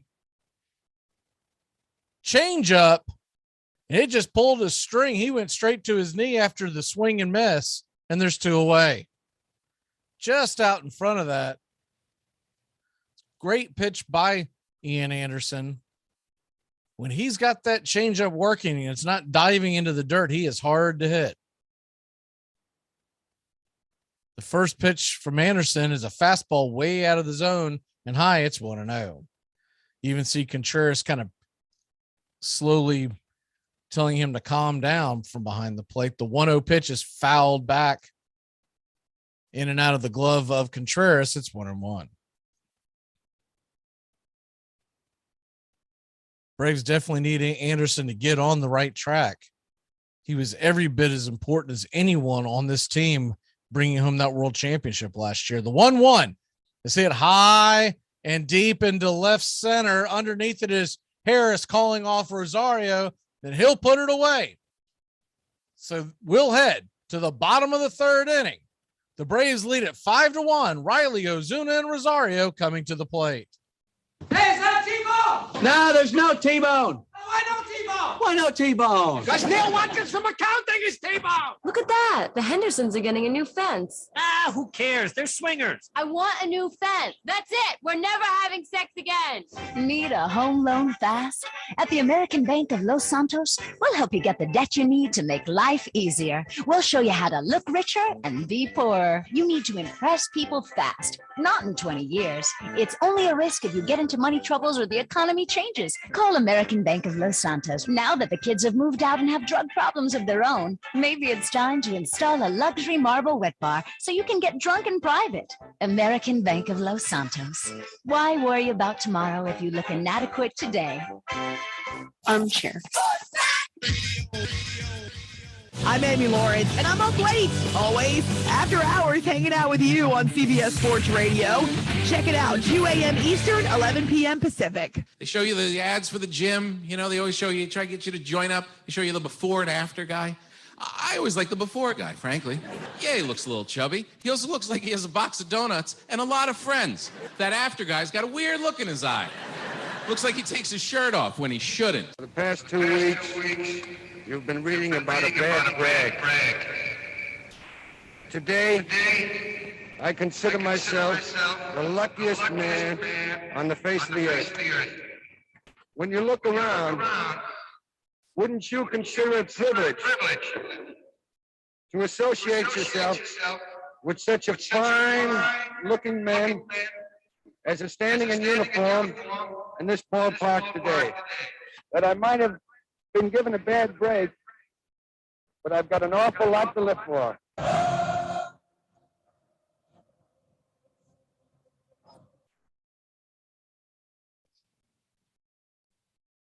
Welcome back here to Braves Country Baseball. Hard to believe Lou Gehrig gave that speech as the first pitch to Riley from Palante is low for a ball. It's 1-0. Yesterday would have marked the 83rd anniversary of that Gehrig speech. 1-0 pitch to Riley is just high, called for a ball. It's 2-0. July 4th, 1939. 2-0 pitch as Palante is about to fire his 50th of the evening is top of the zone, taken for a strike. It's 2-1. Braves 5, Cardinals 1. You're listening to Braves Country Baseball. We are here every Tuesday and Friday night. The 2-1 pitch is at the knees and low, taken for a strike. It's 2-2. We also have pop-up broadcasts, so please like and subscribe so you never miss a game. This Friday will be the one Friday we're taking off, but we will be back next Tuesday for Braves Mets. Cannot wait for that series. The 2-2 pitch is grounded against the shift into right field. Good piece of hitting by Riley. It was a curveball that was up in the zone, and he just stuck his foot in the ground and hammered it to the right side. No one over in that area as the second baseman was playing very snug to the second base bag.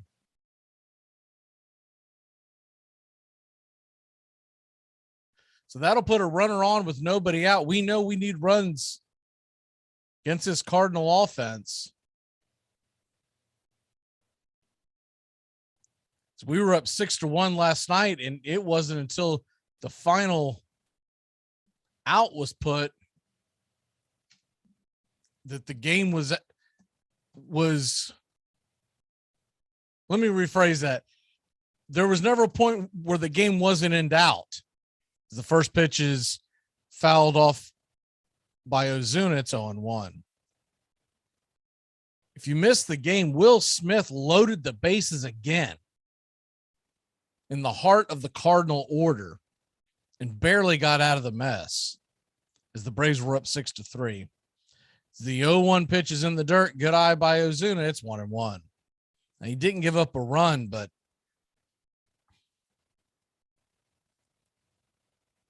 the Tums that must have been going through that dugout last few times he's pitched.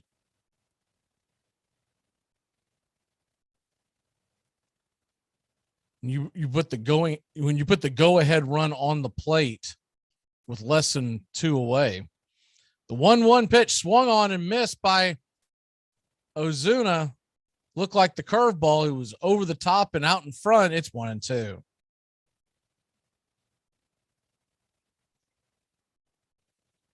Kenley Jansen should be back Monday. And if they can get Kirby Yates added to this bullpen in August, should be a heck of a unit. The 1-2 pitch is grounded over to third. Arenado's got it. He'll fire it over for the force. They're going to try to turn two, throw it over to Goldschmidt, but Ozuna beats it out by about a step.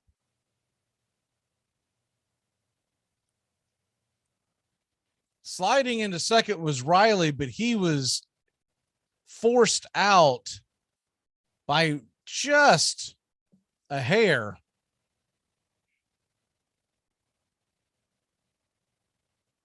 Second baseman Gorman tried to turn that double play, but he really had no chance. He probably should have put that in his pocket. That'll bring Rosario to the plate. Rosario's 0 for 1. Zuna standing on first with one away. The first pitch on the way is a 94-mile-an-hour fastball, about belt high, inner cut. It's 0-1. Rosario grounded out in the first inning.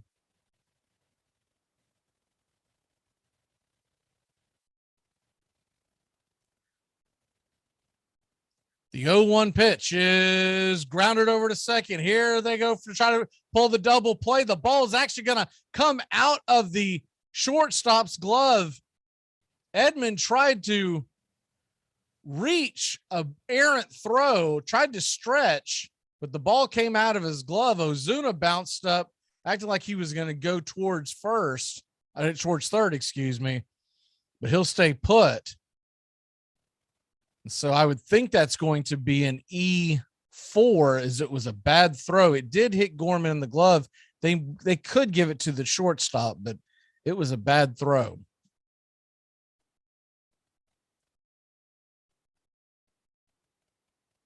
That'll bring Contreras to the plate. He's 1 for 1 with the 2-run home run. There's runners on first and second with one away. The first pitch to Contreras is hit high and deep into right field, but underneath it is Capel. He'll make the play and fire it into the infield. And there's quickly 2 away. Contreras is trying to ambush Palante. No such luck. That'll bring Gosselin to the plate. Gosselin is 1 for 1 with a single. Gosselin batting .316 since being called up.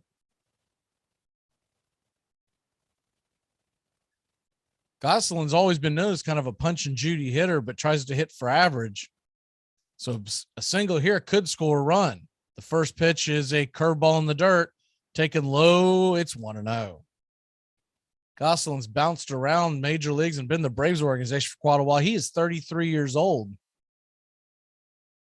The veterans filling in for Ozzie Albies has done a pretty good job of it so far.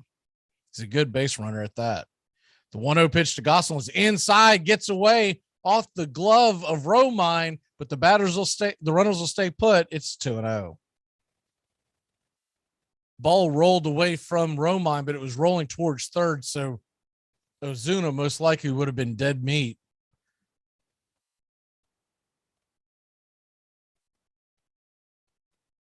It's 0-0, bottom of the third in Cincinnati. The 2-0 pitch to Gosselin. Swung on and fouled down the right field line, bending and just goes up against the screen. It's 2-1.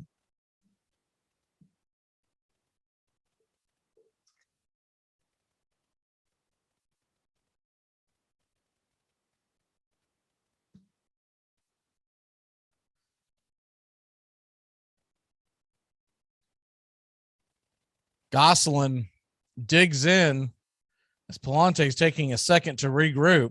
The 2-1 pitch is in the dirt, ball 3-1. So now you have runners on first and second with 2 away.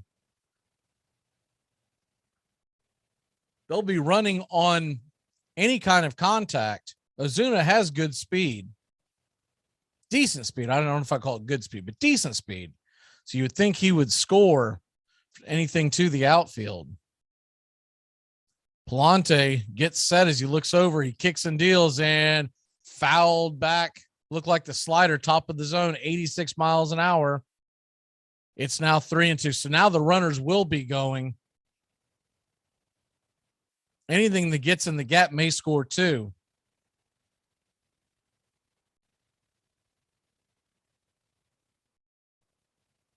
Rosario on first, Ozuna on second.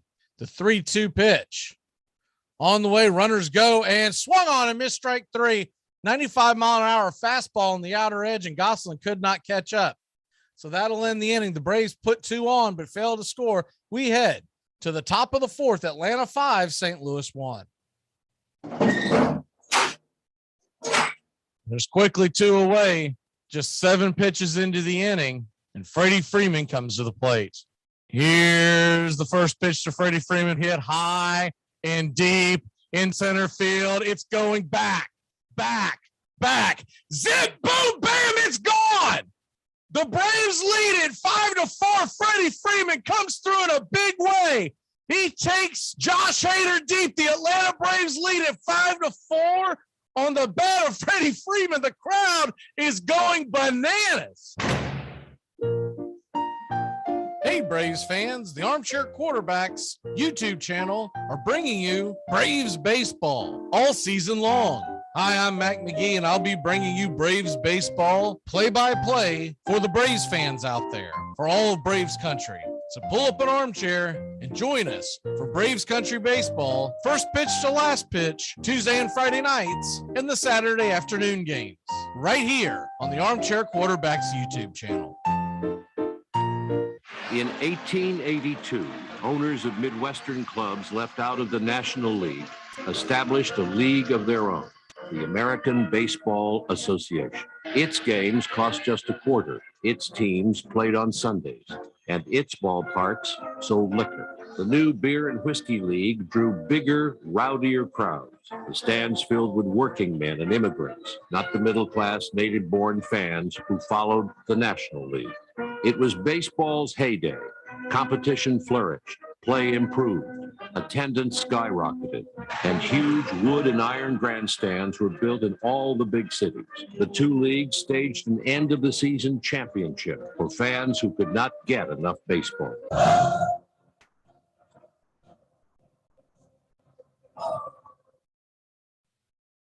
Welcome back here at Braves Country Baseball. The Atlanta Braves lead at 5-1 against the St. Louis Cardinals. And Carlson steps into the left-handed batter's box and takes the first pitch low from Anderson. It's 1-0. Dylan Carlson batting .253 on the year, 5 home runs, 23 RBI. The young outfielder takes the 1-0 pitch low, and it's 2-0. Cardinals been really high on Carlson, who had a pretty good second half last year, so that's what they're banking on this year. The 2-0 pitch is swung on and rifled into right field, but in the shift, Riley makes the jumping catch, and there's 1 away. Austin Riley was playing over in what is more of a shallow right field, and it's just a loud out number 1. Plays I think will go by the wayside by next year. I do believe that there's going to be some kind of banning of the shift going into the 23 season. What the stipulations will be yet to be known, but it's been talked about way too much for it not to happen. The first pitch to Edman is a fastball outside, misses wide. It's 1-0. Looking at the scoreboard real quick, it's 0-0 in Cincinnati, Mets and Reds. That game's in the 4th. The 1-0 pitch is fouled back out of play. It's 1-1. Marlins 2, Angels 0. They're heading to 7.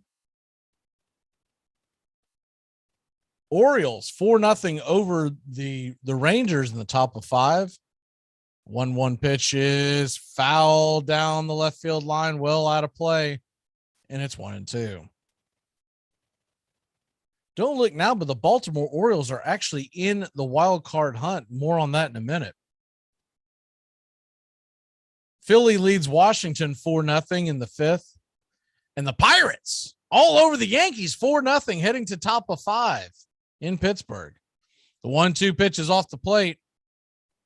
Taken for a ball, it's 2-2. Detroit 4-2 over Cleveland. That game is in the 4th in Detroit. 2-2 is fouled back out of play. 95-mile-an-hour fastball. We'll do it again at 2-2. Tampa Bay and Boston, they are tied at 3. Bottom 4 in Fenway. Houston 2-0 over Houston. Houston in a 7-game winning streak. Zach Greinke is on the hill for the Royals tonight. The 2-2 pitch is high over the plate. It's 3-2. Minnesota 0-0 with the White Sox in the first. The 3-2 is lined to second. Right there is Gosselin. Good catch by Phil, and there's 2 away. Did you see the triple play last night in Chicago by the Twins on the White Sox? It was an 8-5 triple play, the first in the history of baseball. Yes, I said that correctly. 8-5 is a deep fly ball to Byron Buxton, the center fielder. He threw it into the infield. The third baseman got it. And the runner from first was running, thinking the ball was going to drop as the 1-0 pitch misses off the plate. The first pitch to Capel misses off the plate. It's 1-0. 1-0 delivery by Anderson is high, taken for a ball. It's 2-0. As the runners were en route, as the ball was in flight, the runner on second went back towards second, but never tagged. 2-0 pitches in the dirt. Change up, it's 3-0. So I don't know if he was confused by the runner from first who was running at full speed, thinking that the ball had dropped. But he went back like he was going to tag, but he never actually tagged. So he goes over to third when he sees the runner coming towards him. Long story short, the ball's thrown to the third baseman as a 3-0 pitch is taken for a strike right down the heart of the plate. It's 3-1. Capel is 0 for 1 on the night. So the third baseman steps on second and then tags the runner in between first and second for the triple play. The 3-1 hammered down the second base side, and it is going to get past Gosselin. Gosselin gave it chase, was going to try to backhand it, but it had a lot of speed on it. He had no chance of getting to it. Acuna will cut it off before it gets into the gap, and it's a 2-out single by the number 8 hitter, Capel. That'll clear the number 9 hitter, Romine. Romine is 1 for 1 on the night. Had a single to left field his first time up. Righty-righty matchup as Ian Anderson, the 71st pitch of the night, is swung on and hit high, but not very deep into left field. Underneath it is Rosario, and that'll end the inning. So the Cardinals put a runner on, but failed to score. We head to the bottom of the 4th. Atlanta 5, St. Louis 1. Being number 2, being number 4. That'll bring Austin Riley to the plate. Austin Riley had the big home run earlier. And Austin Riley, lifetime, is 0 for 2 against Treinen. In Atlanta, a single could win this game. Austin Riley stands at the plate. Peterson is on deck. Jock Peterson, by the way, is 2 for 4 lifetime versus Treinen. Here's the swung on, and it is roped down the line. It's going to rattle around, and oh, baby boy, here comes Ozzie Albies. He's going to score. The Braves walk it off in fine fashion. Oh, my word, the first pitch, and it is absolutely Scooby-Doo down the line. How about that? How about that? Thirsty Thursdays, it's the Armchair Quarterback Show. Joey Antone's Areola, Mac McGee, and the rest of the guys dropping by, talking baseball, football, and everything in between. Catch the Armchair Quarterbacks on Thirsty Thursdays, 6:30 Eastern, 5:30 Central. In 1882, William Hulbert died, and control of the National League and his old team, the Chicago White Stockings, passed to his second in command, A.G. Spaulding. The magnet must be a strong man among strong men. Everything is possible to him who dares. Albert Goodwill Spaulding. The railroads had Commodore Vanderbilt. Big Steel had Andrew Carnegie. Big Oil, John D. Rockefeller. Baseball had Albert Goodwill Spaulding.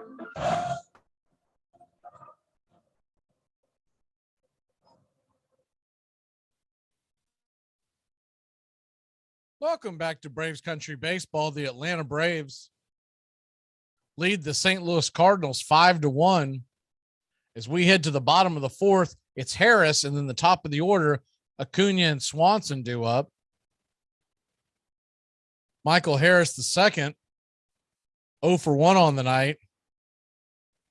Did you see that play last night where Harris, after the rain delay, the first pitch to Harris is fouled off his leg?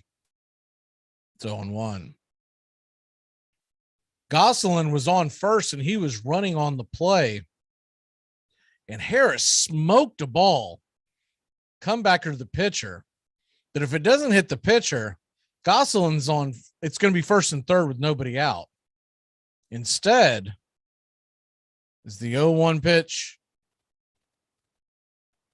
from Palante is curveball pulled foul into the Braves dugout. And it's 0-2. Instead, the ball was a hot comebacker and ricocheted off the pitcher. Caught by the shortstop, Gosselin was in no man's land. He got doubled off. But the Cardinals pitcher came out of the game as the 0-2 pitch just gets a piece of the 95-mile-an-hour fastball. Down the line, it's 0-2.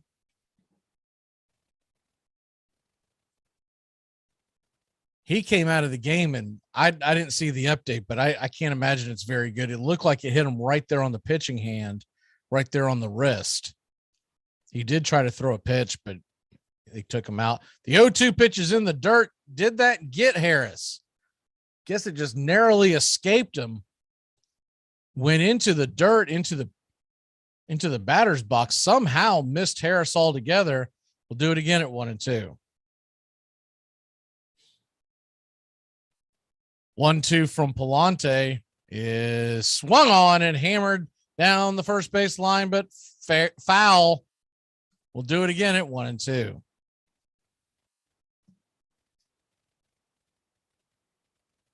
Finishing up that scoreboard, Cubs and Brewers. Brewers lead Chicago 2-0 in the second. The 1-2 pitch is fisted foul, and we'll do it again. It's 1-2. Seattle beat the Padres 6-2 earlier today, which means Atlanta would go to a game and a half in front in the wild card standings, the top of the wild card, if they hold on to this lead.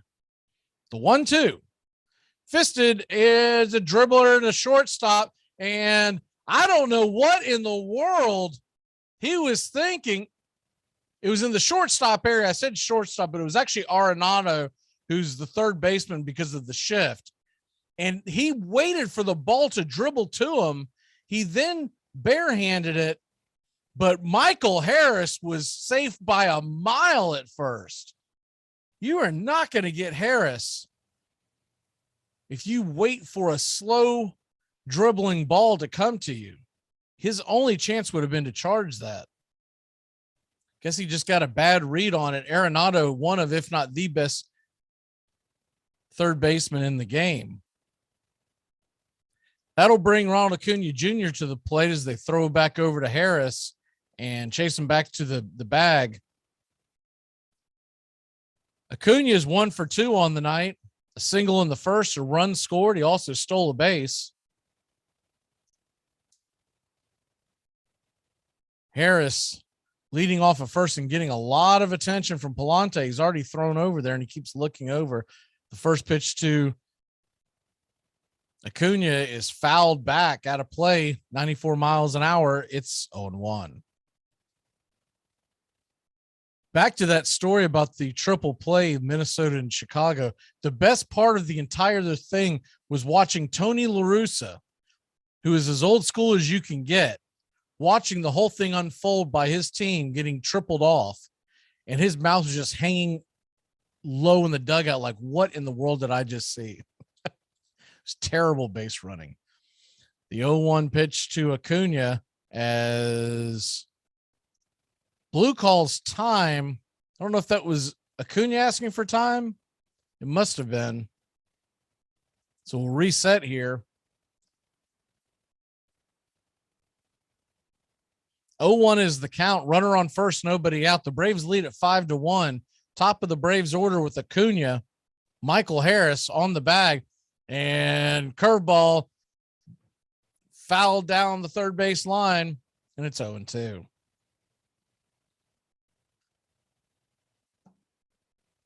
Boston Red Sox fans got exciting news. They are going to see a kid that they have been hearing about for a long time come up tomorrow. He's ranked as the #1 prospect in the Red Sox organization. As Harris is off to the races, that ball swung on and fouled back out of play. It's 0-2. Harris had a great jump. Acuna could not take the pitch because it was over the zone with 2 strikes. But my word, was he gone. He did a stutter step and then a juke and left.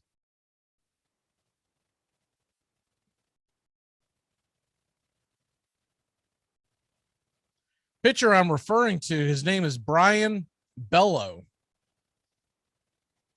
He's got a 2.33 ERA down in AAA with a 104 whip, 114 strikeouts through 85 innings. The 0-2 pitch is off the plate, taken for a ball. Good eye by Acuna. That curveball just missed. It's 1-2. Where that ball missed, though, that is where this home plate umpire, Ron Culpa, called a lot of strikes last time. So I don't know if you got an earful from New York or what. They'll throw back over to first to get Harris back to the bag.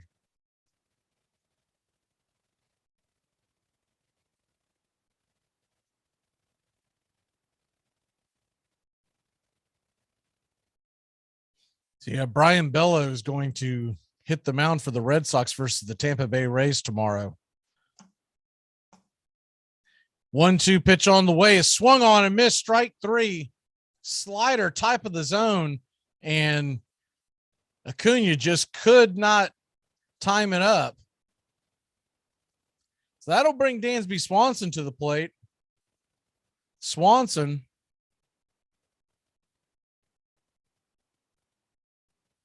had a big bases clearing double last night.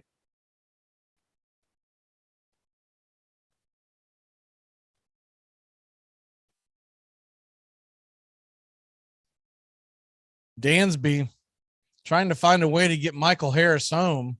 Harris dives back into first, as Palante is very well aware that Harris could be moving.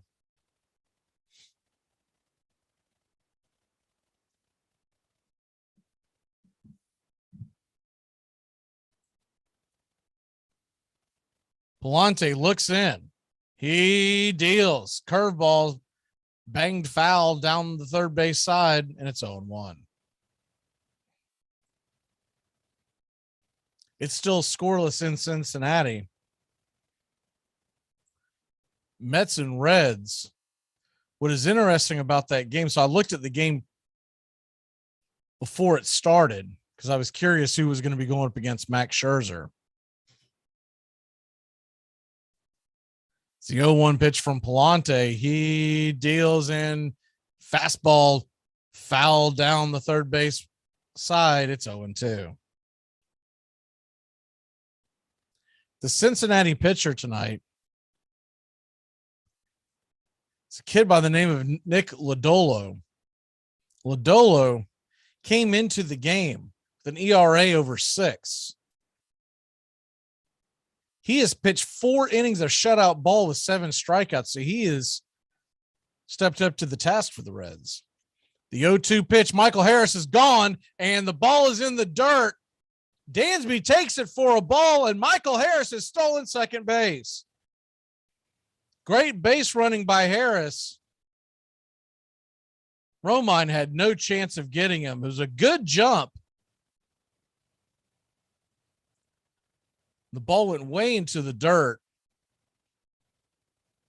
All things considered, it was a pretty good throw by Romine.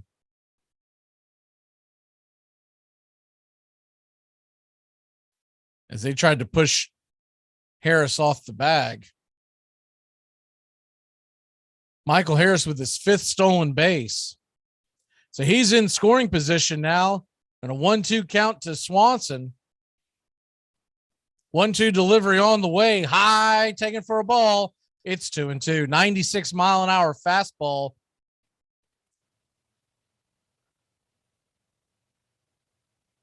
Up around eye level and over the plate.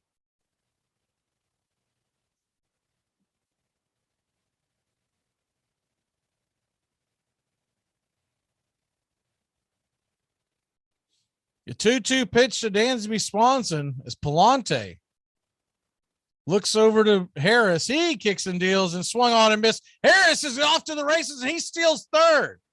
Dansby Swanson strikes out. It was a curveball in the dirt that Swanson should have laid off of. Michael Harris steals third base. Had it stolen easily. In fact, Romine probably shouldn't have thrown it. The worst thing he could have done was throw that ball and end up in the outfield. So Harris steals second and third, but now there's 2 away. The one thing Palante's got to worry about, because he's done it a few times already, is the wild pitch. First pitch is on the way to Olson, and he gets underneath the curveball, fouls it out of play. It's 0-1.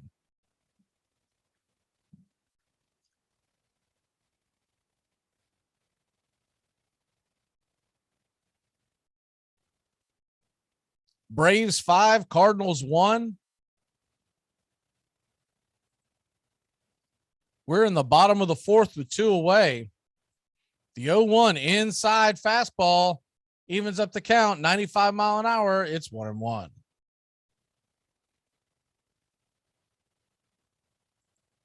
Palante has toughened it out. It's a miserable start to the game, giving up 5 runs. You wonder how much longer he's got. This will be the 85th pitch in just 3 2/3 innings. The 1-1 delivery is inside, ball 2, 96-mile-an-hour fastball, almost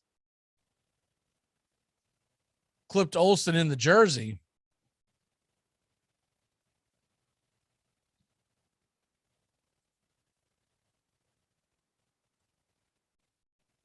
Palante is working a lot slower than he was earlier in the game. The 2-1 delivery is inside, slider miss, ball 3. It's 3-1. Austin Riley stands on deck.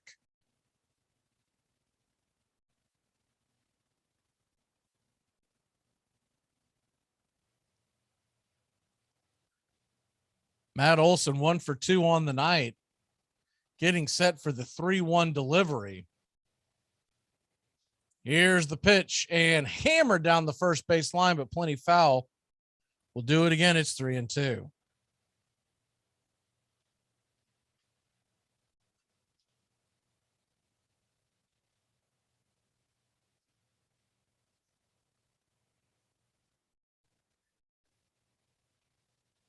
Michael Harris inches his way down the third base line. Palante is keeping an eye on him. So here's the 3-2 pitch and swung on and hammered down the right field line, foul. Do it again. It's still 3-2.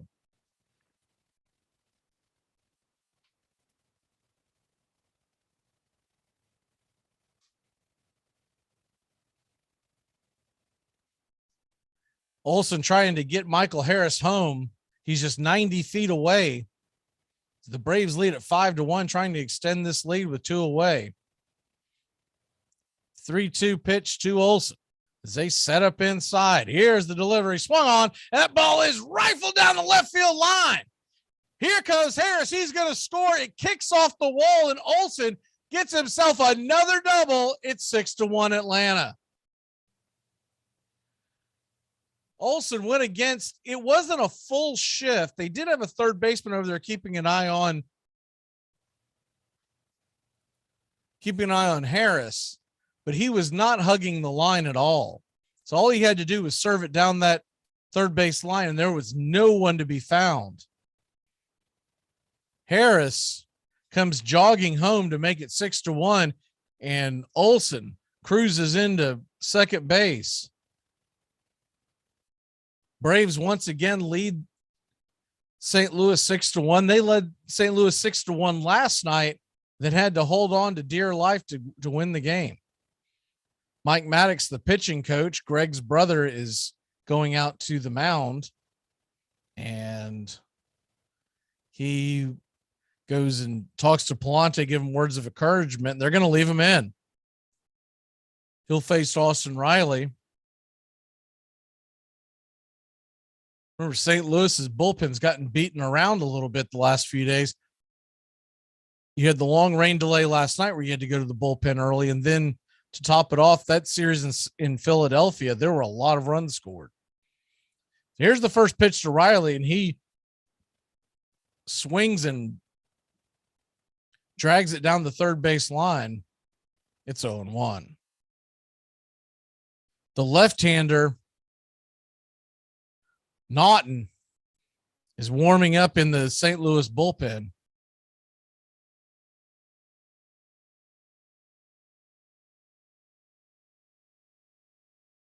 The 0-1 delivery is a fastball high. Ball one, it's 1-1.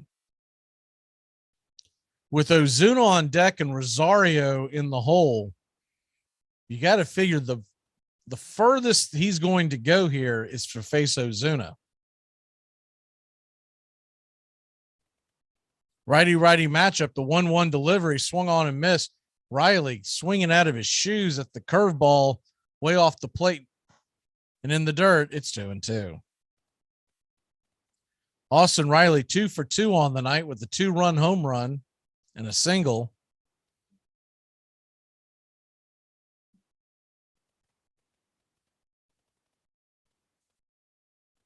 A 1-2 pitch from Palante. His 93rd is in the dirt. Taken for a ball. It's 2-2.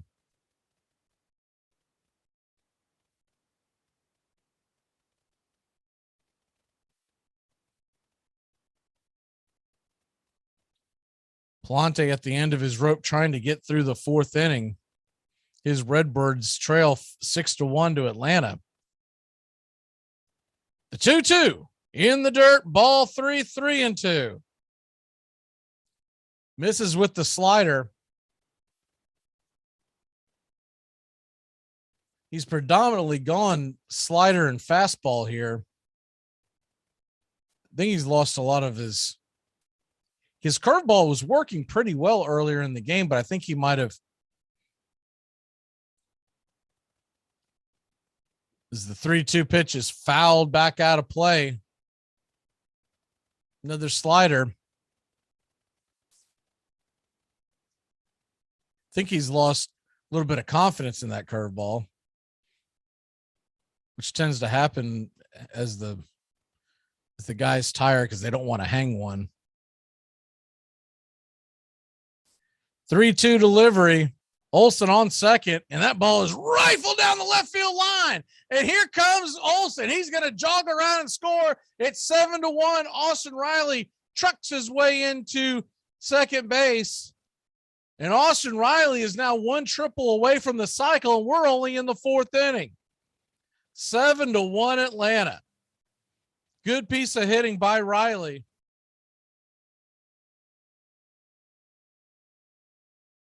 He did try to go to that curveball, and he hung it about belt high, and Riley did not miss it.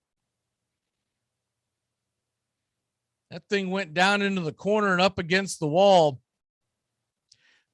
That's going to do it for Palante. They're going to go ahead and pull him. We're going to head to break. When we come back, Ozuna's at the plate with Riley on second. Stop, Bears. Stop, Bears. Thirsty Thursdays, it's the Armchair Quarterback Show. Joey Antones Areola, Mac McGee, and the rest of the guys dropping by, talking baseball, football, and everything in between. Catch the Armchair Quarterbacks on Thirsty Thursdays, 6:30 Eastern, 5:30 Central. It's important to remember the value of taking time for ourselves to do the things that help us grow and explore, like learning something new. And now with the Great Courses Plus, it's never been easier to experience the joys of learning. The Great Courses Plus offers thousands of streaming videos that cover hundreds of fascinating topics, from World War II to choosing the perfect wine. You can even take a course on the U.S. government or dealing with stress and anxiety. And because the Great Courses Plus partners with world-class professors and experts, you're always receiving thoroughly vetted, high-quality content from every lecture. Plus, you can watch or listen anytime, anywhere with the Great Courses Plus app. So take a little time for you. Sign up for the Great Courses Plus today for a free month of unlimited access. Visit thegreatcoursesplus.com/radio to get started. That's thegreatcoursesplus.com/radio. Albert Goodwill Spaulding. He had been the finest pitcher of the 1870s. He learned his baseball from Harry Wright, who had paid him $1,500 a year to pitch for the Boston Red Stockings. In 1876, he left Boston for Chicago, lured by William Hulbert's offer of a $500 raise and 25% of the gate. But Spaulding had still bigger things in mind. At age 27, he stopped pitching entirely to become a full-time promoter of baseball and himself.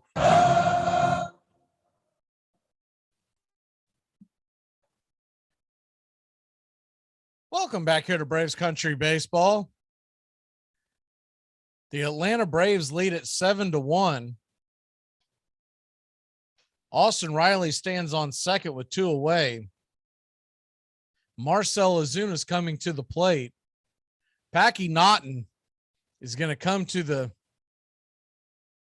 hill, the left-hander for the St. Louis Cardinals. What a great baseball name that is. Packy Naughton. He's got a 4.76 ERA, 17 innings pitched, 15 strikeouts, and a 1.29 whip. His career ERA, by the way, is 5.67. I don't think this would shock you at all, but Packy Naughton is from Boston, Massachusetts. He's drafted by the Cincinnati Reds in 2017. Here's the first pitch on the way to Ozuna, and he flips it in there for a strike. Good changeup. It's 0-1. Marcel's 1 for 2 on the night. A double in the first, a run scored. The 0-1 delivery is inside part of the plate. Fastball taken for a strike. It's 0-2.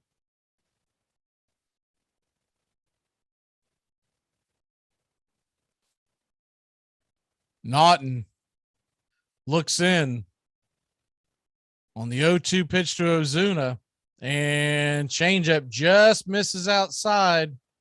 It's 1-2.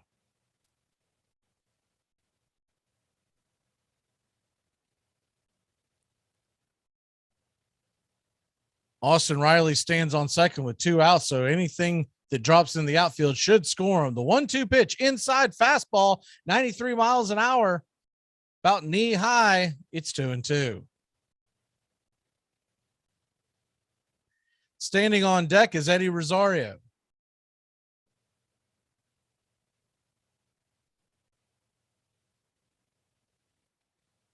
Ozuna gets set as the 2-2 is on the way and swung on and dribbled to the right side.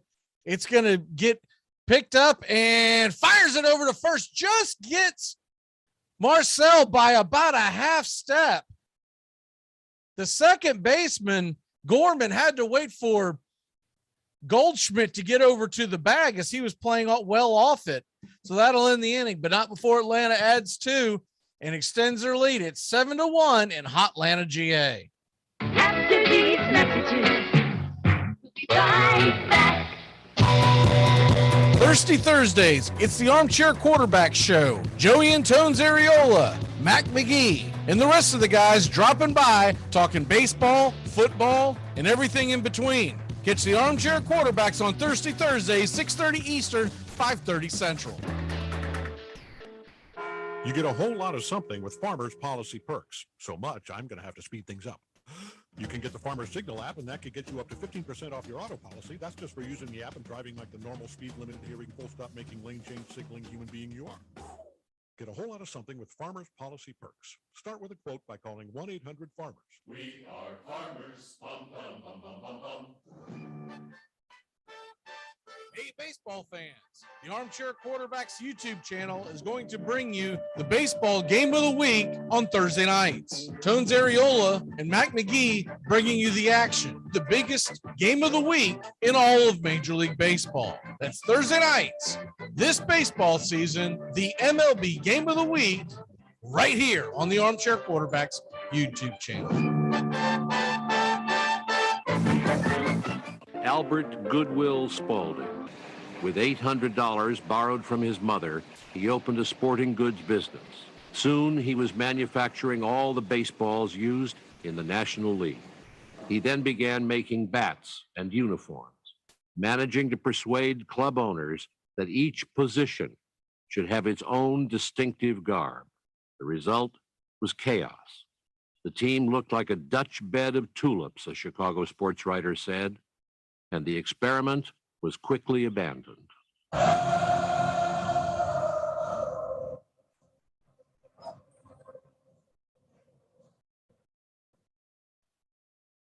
Welcome back to Braves Country Baseball as Anderson fires the first pitch in for a strike to the leadoff hitter Donovan. It's 0-1.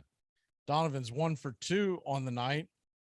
He takes the 0-1 pitch, fastball high in the top of the zone, strike 2, 0-2.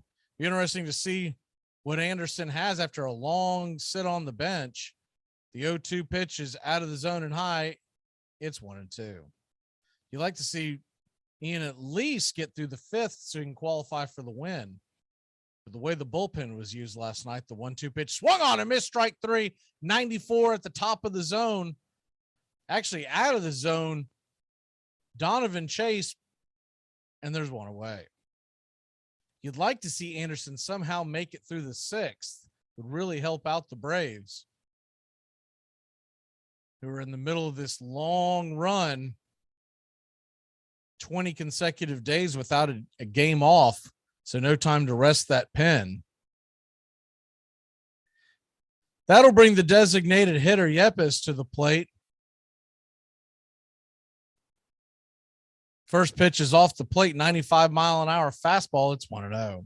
Juan Yepes batting .278 with 11 home runs, 26 RBI, and .835 OPS.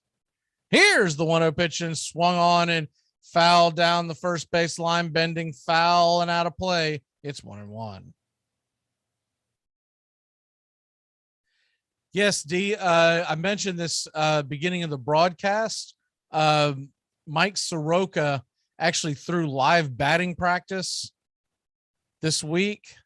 The 1-1 pitch from Anderson is in the dirt, and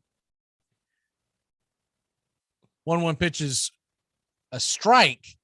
The ball was in the dirt, but Yepes chased it. It's 1-2. So he threw a live batting practice along with Kirby Yates. Neither one of them have started what they call the 30-day rehab assignment. So once that begins, you expect to see them about a month from then. The 1-2 pitch on the way from Anderson is grounded to short. Dansby has to charge. He fires it over, but the hustling Yepes is going to beat it out for a 1-out single. Braves infield was playing very far back, so he had a long way to go. He had to charge it to give himself any chance. Yepes does not have the greatest of speed, but he had a long way to go, and it's an infield single. Good defensive play by Dansby, though, to make it that close.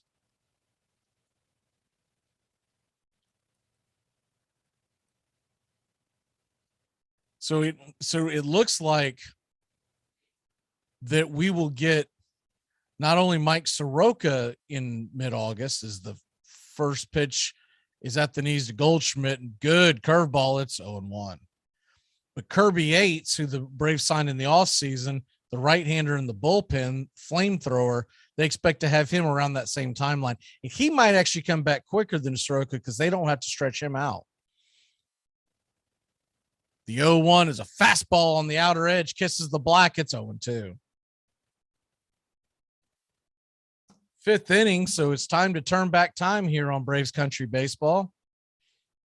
1 on, 1 away.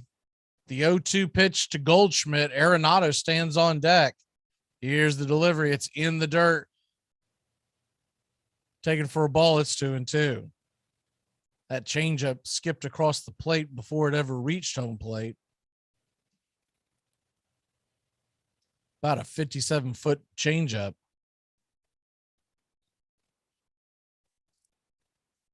The 1-2 to Goldschmidt.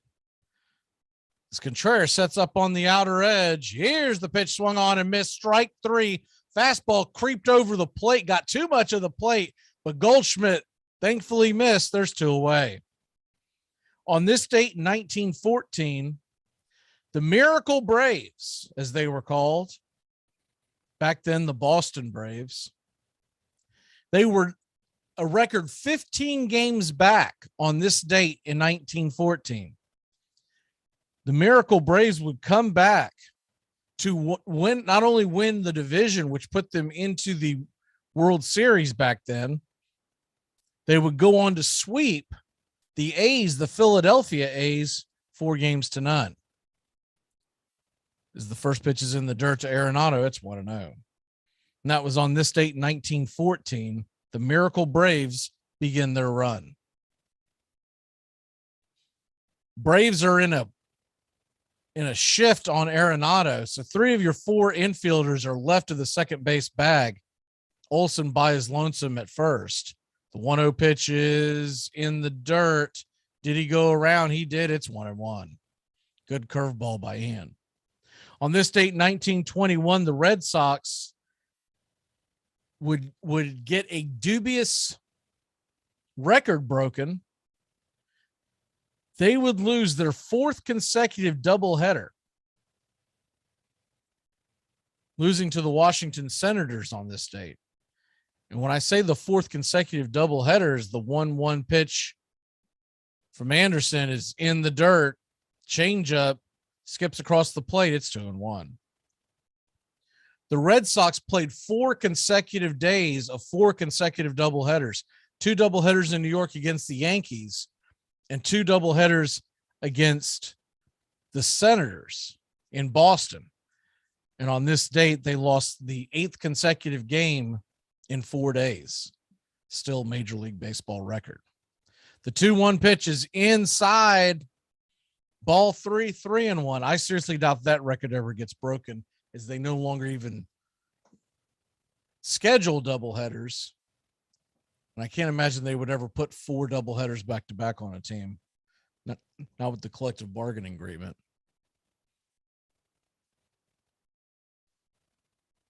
Ian Anderson looks into Contreras on the 3-1 pitch, 2 away, runner on first, and swung on and roped into left field in between Swanson and Riley. That ball gets all the way to the back of left field. Rosario cuts it off before it gets to the wall. So that'll keep Yepes at second. Good hustle by Rosario to keep him from getting to third. It's a long single, but now you got runners on first and second and 2 away, and Nolan Gorman coming to the plate. Gorman with 7 home runs on the year. Lefty-righty matchup.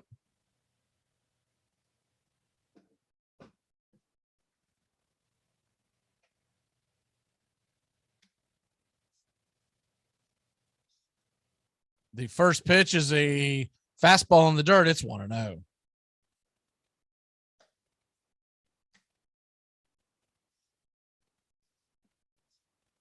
Braves lead at 7-1. Scored 5 in the first, 2 in the fourth. Cardinals scored 1 in the first to lead it off. The 1-0 pitch is fastball piped right by him, swung on and missed. It's 1-1.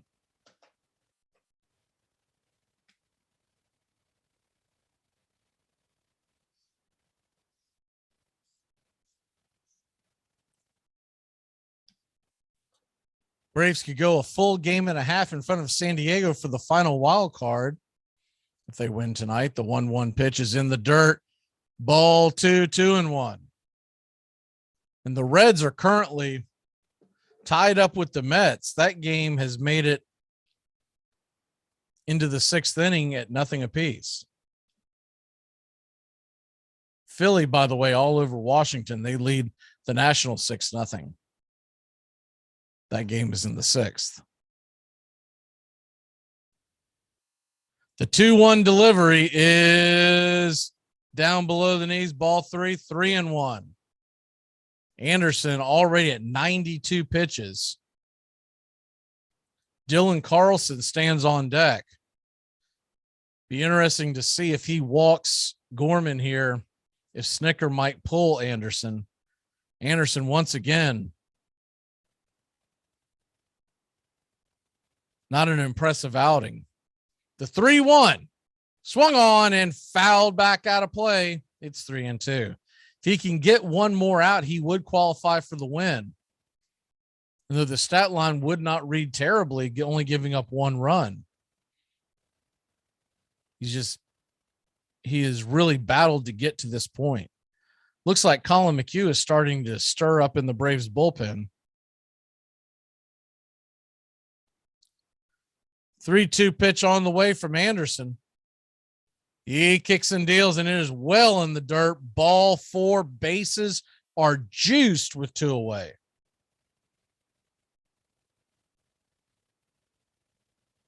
So after getting 2 quick outs, as Kranitz is going to walk out to the mound to talk to Anderson, trying to calm him down a bit, maybe give him a chance to get a breather. After getting those first 2 outs, I'm sorry, the first out, Yepes reached on an infield single, then Goldschmidt struck out.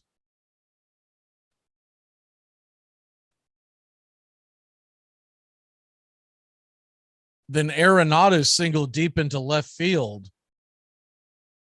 and Gorman reaches via the walk. So Dylan Carlson, who could make this a very interesting game with 1 swing of the bat, comes to the plate. He's 0 for 2 with a ground out and a line out. Anderson has scattered 8 hits. That was his first walk of the evening. 1 run and 3 strikeouts. And here's the first pitch down below the knees. It's a ball. It's 1-0.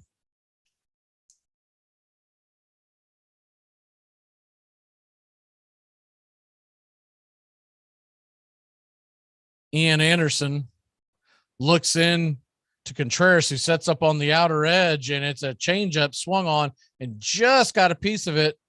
It's 1-1. With 2 outs, of course, everyone will be going at the crack of the bat. You got decent base runners on the pads. Anything in the gap would probably clear the bases.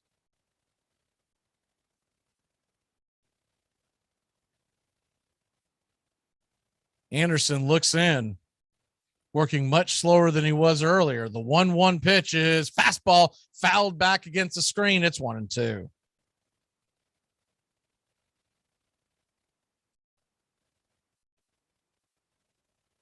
Braves 7, Cardinals 1. But a sticky situation here for Ian Anderson.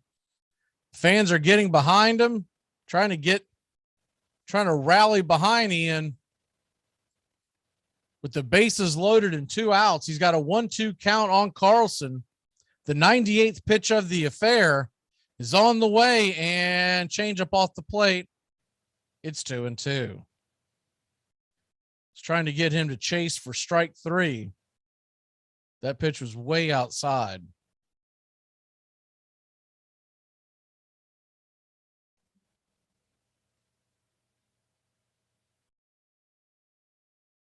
Two pitch to Carlson. On the way, Ian kicks and deals, and it swung on, grounded over to first. Olson's got it. He'll scoop it to Anderson, who's covering the bag, and that'll end the inning. So the Cardinals load the bases, but fail to score. Atlanta leads it 7-1. That is embarrassing. That is embarrassing. That is embarrassing. That is embarrassing. Hey, Braves fans, the Armchair Quarterbacks YouTube channel are bringing you Braves baseball all season long. Hi, I'm Mac McGee, and I'll be bringing you Braves baseball play-by-play for the Braves fans out there, for all of Braves country. So pull up an armchair and join us for Braves Country Baseball, first pitch to last pitch, Tuesday and Friday nights on the Armchair Quarterbacks YouTube channel. Hi, friend. It's your home speaking, and I need some favors. Could you turn on some of the lights in the basement? I'm scared of the dark. Also, this one is easy. Could you bundle your home and car insurance with Geico so we could save money? Last thing, just a suggestion. Could you steam clean the carpets? I need a spa day. Geico. For bundling made easy, go to geico.com today. How the hell can you wear a Bears jersey at a Packer game? Foreman, this is worse than when you wore the Air Supply t-shirt to the Aerosmith concert. Like other captains of industry, Spalding crushed or bought out his competitors, becoming the largest sporting goods manufacturer in the country. Spalding Sporting Goods, its proprietor said, is converting all America to the gospel of exercise. Spalding ran his team and his empire from the private box he built for himself in Chicago's Congress Street grounds, fitted out with a gong to summon servants and a new invention, a telephone, to keep track of all his enterprises while he watched the game. Newspapers called him the baseball messiah.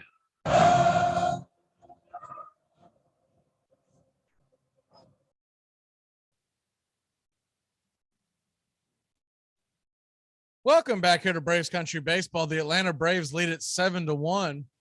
Appreciate you stopping in and listening to Braves Country Baseball. I'm Mac McGee, bringing you the action every Tuesday and Friday night. We will not be here this Friday. Be the one Friday that I think I will miss all year long, as going to be out of town.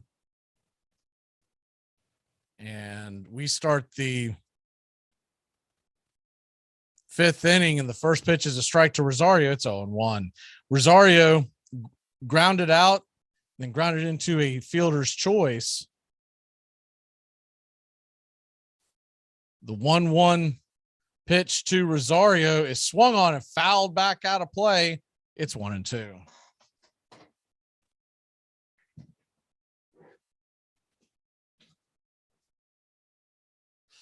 Eddie Rosario trying to get back into the swing of things after being on the IL for so long. He had eye surgery and only had about a week in the minors. I was a little surprised. I think he was thrusted into action because of the injury to Duvall. With all these big games that are coming up, they figured they'll just get him there on the fly. And the 1-2 pitch is a slider in the dirt. Strike 3 from Naughton. There's one away. I bet you, if you ask the Braves brass, I bet you they would have liked to have Rosario down in the minors a little longer. But Duvall, with his injury to his hand, he should be back sometime this week. I think they're just trying to get some at-bats for Rosario since he just came up. First pitch on the way to Contreras is a changeup off the plate, swung over and missed. It's 0-1. If you're just joining us, Contreras hit a home run over the right field wall his first time up.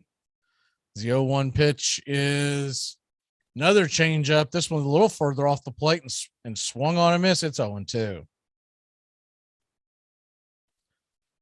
Naughton coming in to do yeoman's work down 7-1, trying to eat some innings for the Cardinals, as the changeup this time was way off the plate, taken wide for 1-2.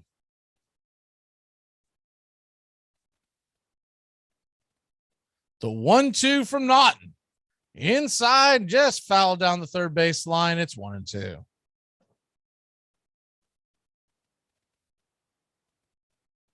Rangers have come back to tie the Orioles. It's 4-4. That game's in the 7th. They are heading to the bottom of the 6th in Cincinnati. It is still 0-0.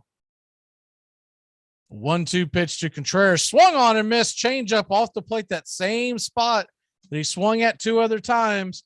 Strike 3, and there's 2 away. Just kept pushing it further and further off the plate. Contreras kept chasing it. That'll bring Phil Gosselin to the plate. Gosselin's 1 for 2 with a single.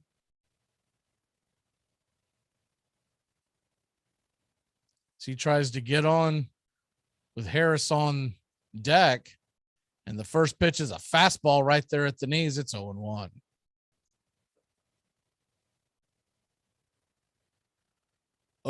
Pitch from Gosselin to Gosselin from Naughton is off the plate. Changeup taken wide for a ball. It's 1-1. Pittsburgh leads the Yankees 5-1 in the 7th. The 1-1 swing and fouled back off the screen. It's 1-2.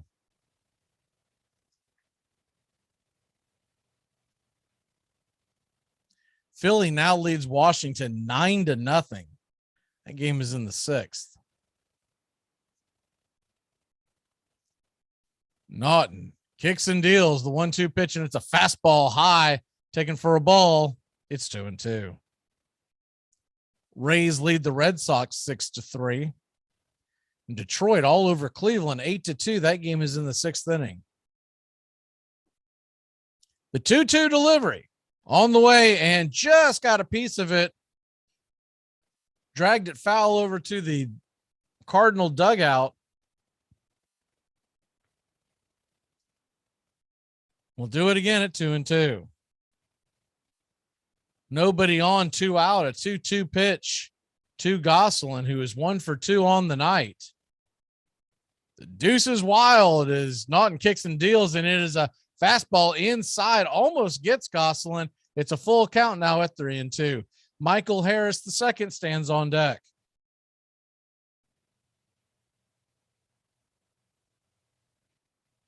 The 3-2 swung on and grounded to the third base side. Arenado is going to backhand it, throw against his body across the diamond. He'll get Gosselin by about a step, and that'll end the inning. Phenomenal defensive play by Arenado ends the inning. We head to the top of the 6th inning. Atlanta leads it 7-1. I'll tell you the truth. My wife and I, we never have sex. Now, we get undressed. We can't stop laughing, you know. But I'll tell you one thing. When my wife does have sex, she screams. Oh, especially when I walk in on her. Ooh. My kids, they don't help either. No good. Huh? My kids, they're real smart kids I got, you know. Yeah. But the other day I told my kid, I said, someday you'll have children of your own. He said, so are you. And my daughter, too. She's no bargain either, my daughter. You kidding? Well, she's been picked up so many times, she's starting to grow handles. TGIF on the Armchair Quarterbacks. Justin Waller and Mac McGee are back at it 6 p.m. Eastern to 7 p.m. Eastern every Friday evening right here on the Armchair Quarterbacks YouTube channel and your local CBS Sports affiliates. We're talking the NFL, Major League Baseball, Southern football, so grab you a cold one. It's finally Friday on the Armchair Quarterbacks, 6 p.m. Eastern to 7 p.m. Eastern. Waller and McGee getting you ready for your sports weekend. Dread running to the post office? Stamps.com brings post office and UPS services right to your computer. Send letters, ship packages. Nearly 1 million small businesses use Stamps.com to save time and money. It's a no-brainer. So skip the post office and visit Stamps.com. You're great. I can't understand why they hate you so much. Spalding led his White Stockings in a pickup team of all-stars on a round-the-world tour to spread the gospel of the great American game. We are up at breakfast early as we are to start at 10 o'clock for the pyramids. Camels and donkeys have been secured for the party. The ball players in uniform, as for the first time the Sphinx is to witness a game of baseball. After lunch, we have photos taken at the Sphinx and then proceed to play our historical game of ball with about 200 Arabs for an audience. They took more interest in the game than the average Englishman and did not once refer to it as the old game of rounders, you know.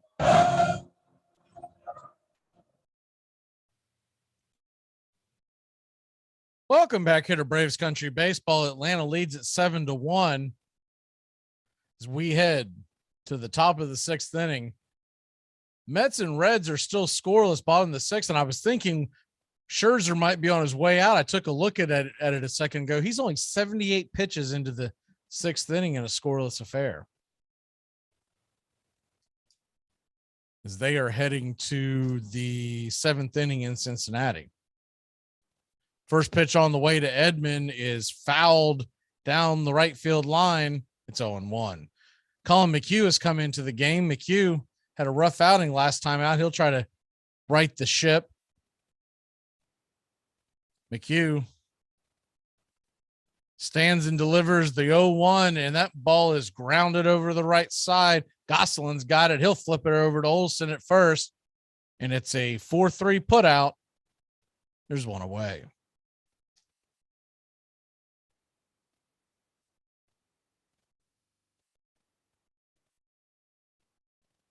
Colin McHugh coming on for Anderson. So Anderson will qualify for the win if the Braves can hold on here. McHugh's got a 3.82 ERA.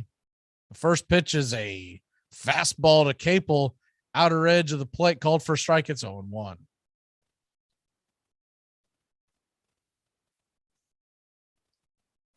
The 0-1 delivery from Colin is a nice curveball, belt high over the plate. It's 0-2.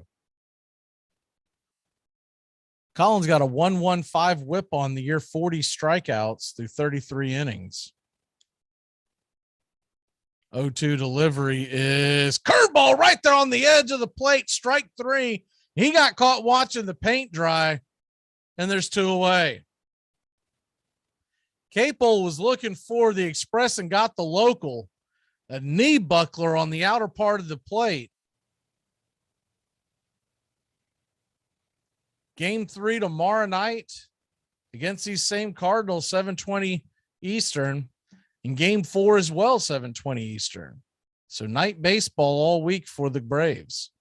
First pitch on the way to Romine, the number 9 hitter and the hind catcher, is taken for a ball. It's 1-0. Austin Romine is 1 for 2 on the night, 231 average. The 1-0 is swung on and hit down the right field line. Chasing it is Acuna, but just runs out of real estate and a ball goes foul. It's 1-1. About 2 or 3 rows into the right field corner, Acuna ran out of room. So it's a 1-1 pitch from Colin to Romine. Here's the delivery, swung on and popped up. It'll be an easy can of corn for Michael Harris. He ends underneath it, and that's out number 3. So a quick 1, 2, 3, 6 for the Braves. Atlanta will grab the bats with Harris, Acuna, and Swanson on the way. You come at the king, you best not miss. This portion of the show is being brought to you by our mystery sponsor, a product that is so good that they're paying us to keep anyone from associating it with this program. Hey, Braves fans, the Armchair Quarterbacks YouTube channel are bringing you Braves baseball all season long. Hi, I'm Mac McGee, and I'll be bringing you Braves baseball play-by-play for the Braves fans out there, for all of Braves country. So pull up an armchair and join us for Braves Country Baseball, first pitch to last pitch, Tuesday and Friday nights, right here on the Armchair Quarterbacks YouTube channel.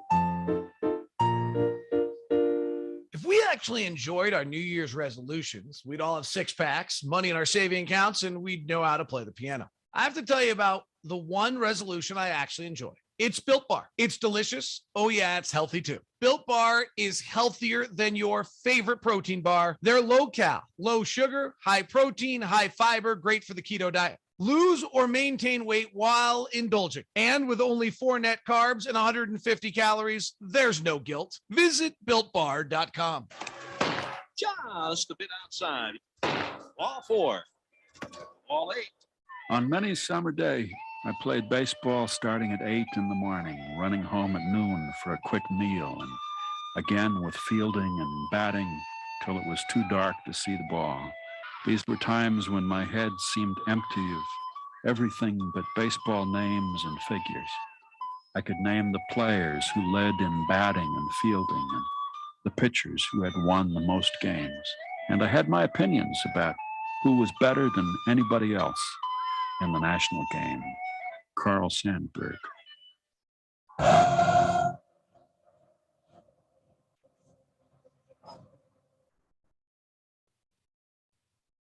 Welcome back here to Braves Country Baseball. The Atlanta Braves lead the St. Louis Cardinals 7-1 as we head to the bottom of the 6th inning. The Cardinals bullpen door opens again.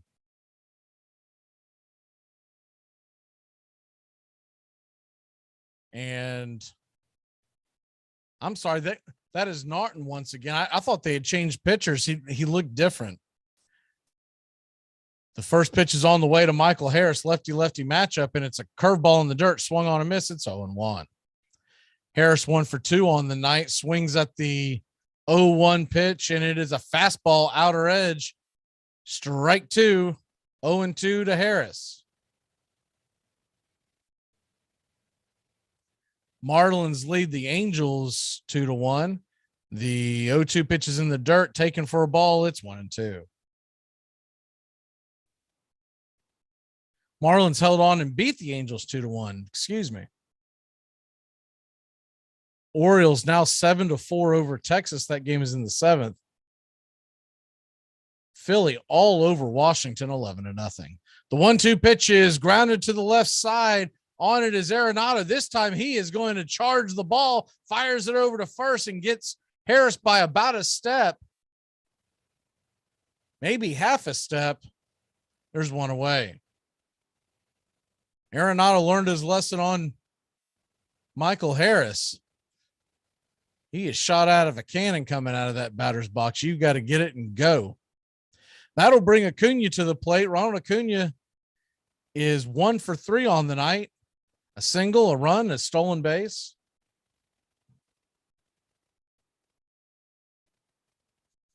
And the first pitch is just off the plate, taken for a ball. It's 1-0.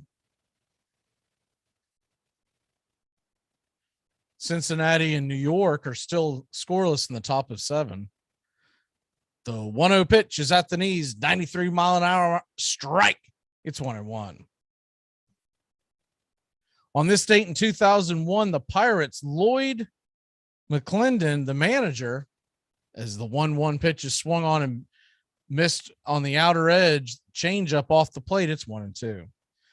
Lloyd McClendon, the manager, steals first base, literally, in an argument with the umpire as McClendon's Pirates were playing the Brewers. As the 1-2 pitch is swung on and hit down the right field line, bending, just foul. That ball almost had home run distance. It's a loud fouled strike. It's 1-2. McClendon took first base under his arm into the locker room. He would be fined $1,000 for the incident. So he took the base off the field. The 1-2 fastball missed inside. It's 2-2. And on this date in 2007, Chipper Jones hit 2 home runs against the Los Angeles Dodgers. As the 2-2 pitch is inside, it's 3-2.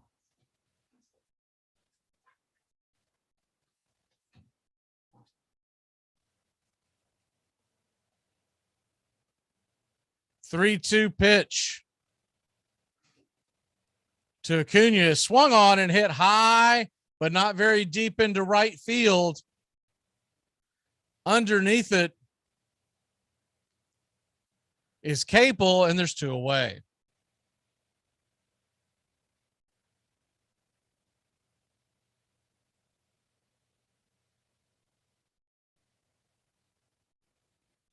That'll bring Dansby Swanson to the plate. Chipper Jones, when he hit the 2 home runs in 2007, he passed Dale Murphy on the all-time Atlanta Braves home run list. Now, obviously, we know that Hank Aaron's the all-time home run leader, as the first pitch by Swanson is swung on and dropped into center field, right center, as the center fielder, Carlson, will corral it, and Swanson's on base with the 2-out single. But as far as home runs hit in Atlanta, Georgia with the Braves organization, that would put Chipper Jones #1 in the Atlanta Braves home run list all time with 372, passing the great Dale Murphy. Of course, the Braves did not arrive in Atlanta until 1966, about halfway through Hammer and Hank's career. First pitch is grounded, fouled past first base. It's 0-1.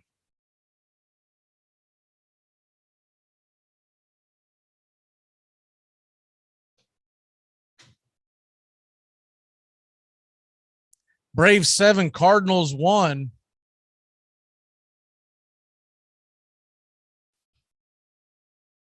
Bottom of the 6th inning, Olson steps in on the 1-0-1 pitch. It's a fastball, spins him around inside. It's 1-1. That pitch was off the plate and high, a little bit of chin music. Naughton, the reliever, has thrown now 35 pitches in the hot Georgia heat. The 1-1 on the way, swung on and missed, slider outer edge. It's 1-2.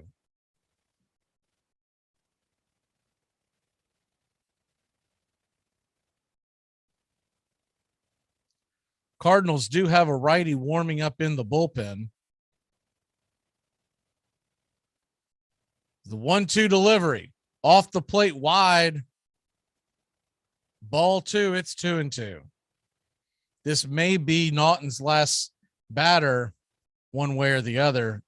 The right-handed Riley stands on deck. The Cardinals have Gorman in shallow center, Edman playing just right of second base with Arenado by his lonesome between second and third. The 2-2 pitch, it's down below the knees, ball 3. It's 3-2. Good eye by Olson. That ball just fell off the table. Riley's 3 for 3 with a home run, a double. He's a triple away from the cycle as he stands on deck. The 3-2 on the way to Olson, and swung on and missed strike 3. 94-mile-an-hour fastball at the top of the zone, and that'll end the inning. So the Braves get one on, but failed across the plate. It's 7-1 Atlanta as we head to 7. What does it take to break you? What does it take to break your focus because you get frustrated about what happened on the last play? What does it take to make you give in because it's hot outside, or you're tired, or you don't feel like running to the ball or giving effort or finishing the play like you should because of how you feel, whether you're a little bit hurt? What does it take to break you? It's going to be difficult because you're getting yourself ready to play an entire season at a high level. So everybody here has got to have a lot of mental toughness to be able to sustain what we do at a high level. Armchair Quarterbacks Radio covers the whole SEC the whole season long. Down. Here's Tua stepping back, loads up, looks long, throws, end zone, touchdown! Alabama! Devontae Smith! Touchdown, Alabama! And the Crimson Tide has once again ascended to the top of the college football mountain. Again, it's going to be Propel, Wing, and the kicker, Drew Alamo. LSU remains undefeated. Passes away, penalty flag down. Lamar Thomas has got it. Lamar Thomas is on his way down the sideline. George Teague is after him and runs him down. Takes the ball away from him. He's got the ball. Well, congratulations to the LSU Tigers, the 2008 BCS National Champion. Armchair.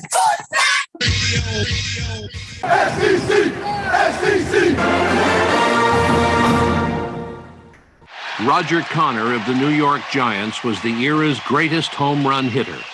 He smashed 138 during his career, a record which would stand until Babe Ruth came along.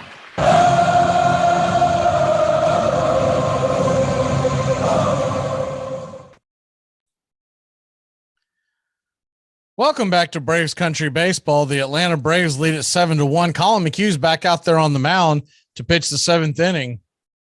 The first pitch is on the way to the leadoff hitter, Donovan. He takes it for a ball, curveball in the dirt. It's 1-0.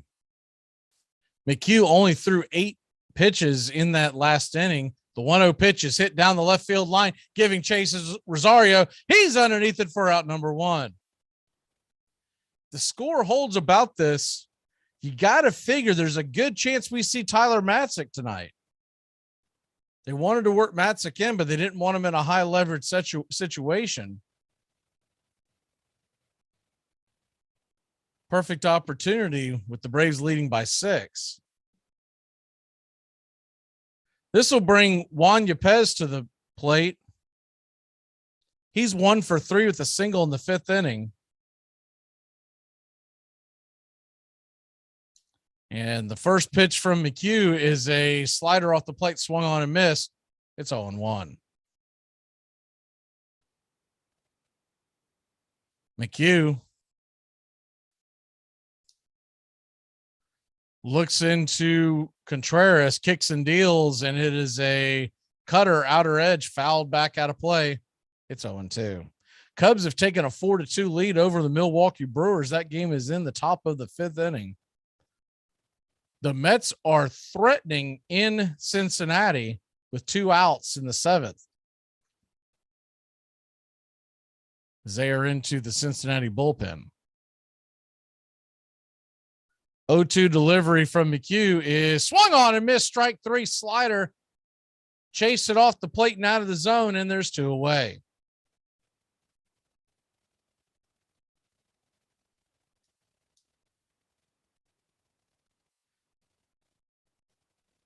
That'll bring the right-handed bat of Paul Goldschmidt to the plate. Goldschmidt is 1 for 3, and the first pitch hits him, and he'll head down to second. It's a fastball that just got away from McHugh. Got Goldschmidt right on the wallet. Obviously not intending anything there. Goldschmidt will head down to first.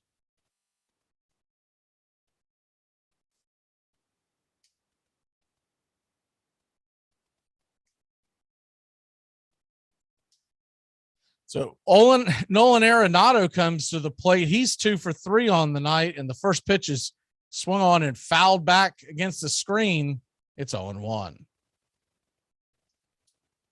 Arenado 2 for 3, 2 singles, raises average to 296 on the year. Got to figure he's got to be in play heading towards the All-Star game. I think Austin Riley's got a claim to that as well. The 0-1 pitch is a curveball in the dirt, taken for a ball. It's 1-1.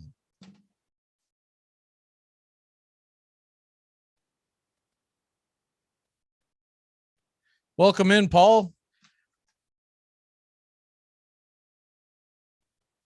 Thanks for listening to Braves Country Baseball. The Braves lead at 7-1. We're in the top of the 7th inning, and the 1-1 pitch is in the dirt.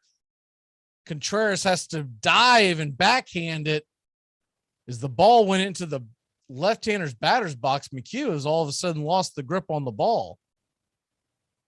It's 2-1.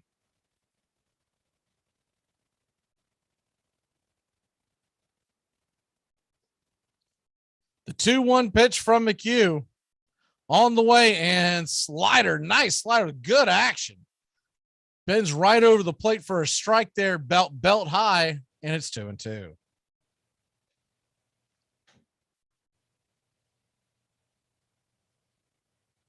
The 2-2 delivery from McHugh. He kicks and deals, and there's a cutter way off the plate. It's 3-2. Standing on deck,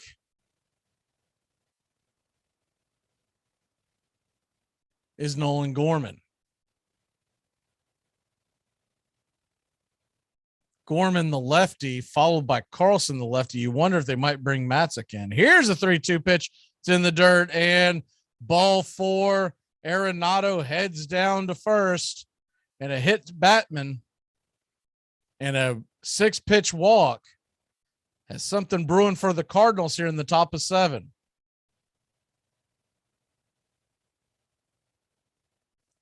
Kranitz is sitting at the top of the steps, but it doesn't look like anybody's going out there to talk to McHugh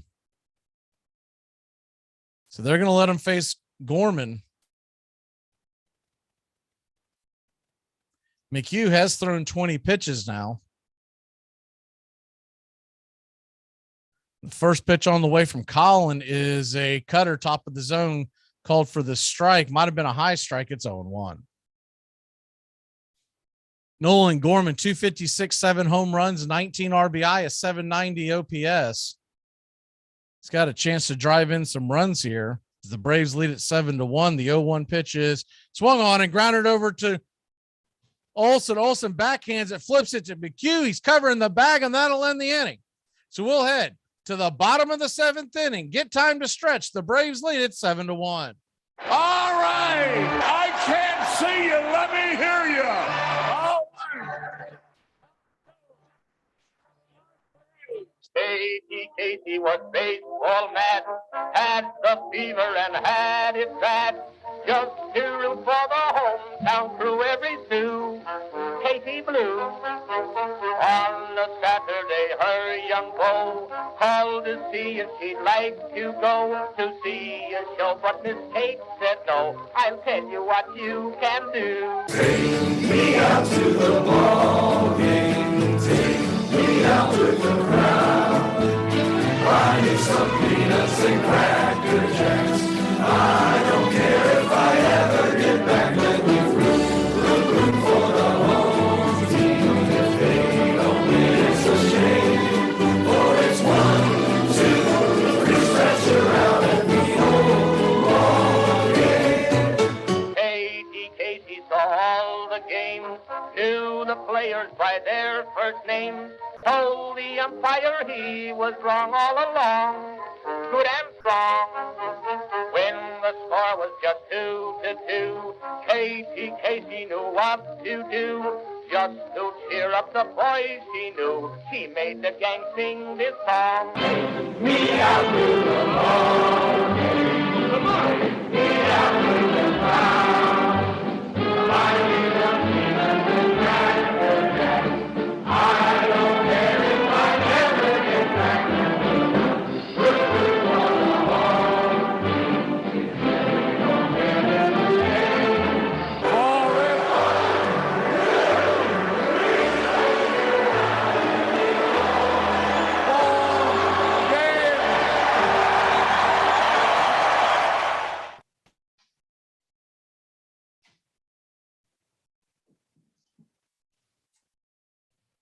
Welcome back to Braves Country Baseball. The Atlanta Braves lead it 7-1. We're heading to the bottom of the 7th inning. And Austin Riley is a triple away from the cycle. Now, we know he doesn't have the best of wheels, but you got to figure if you're up 7-1, you get anything in the gap, you got to give it a try, don't you? A little bit of Braves history on the line. Junior Fernandez is going to come in for the Cardinals. This is his 6th appearance. 10 innings with a sparkling 0.0 ERA. And he will face the heart of the order, Riley, Ozuna, and Rosario. And the first pitch is inside. Bends Riley off the plate, 87 mile an hour, what looked like to be probably a slider, maybe a changeup. It's 1-0. Mets and Reds are still tied in the bottom of the 7th. The 1-0 pitch is right there at the knees. Good slider by Fernandez. It's 1-1.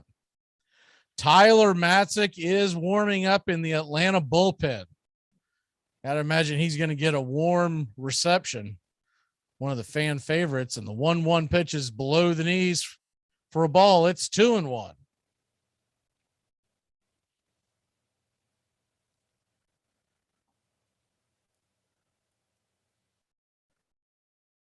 Riley, a triple away from the cycle. The 2-1 pitch. Slider misses outside and off the plate. It is now 3-1 to Austin. Good chance this is probably his last at bat. He could get one more, but the bats would have to get hot for Atlanta. The 3-1 pitch swung on and popped up. It's going to be an easy can of corn over at first. Underneath it is Goldschmidt, and there's one away. So the cycle goes by the wayside, but still one heck of a night by Austin Riley, 3 for 4.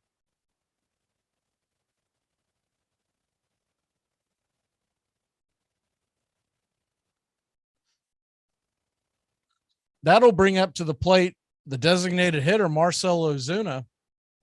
Ozuna is 1 for 3 on the night. He's batting .228 on the year with 16 home runs. And the first pitch is slider, top of the zone, taken for a strike. It's 0-1.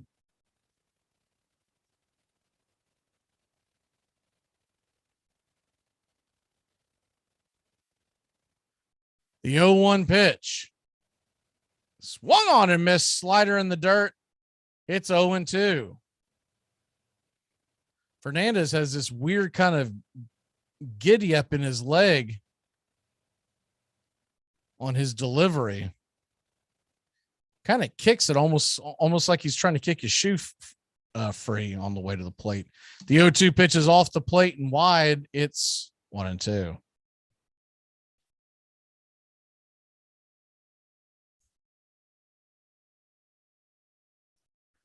Of course, Marcell Ozuna, an ex-Cardinal himself. 1-2 delivery is off the plate and wide. It's now 2-2. Eddie Rosario stands on deck.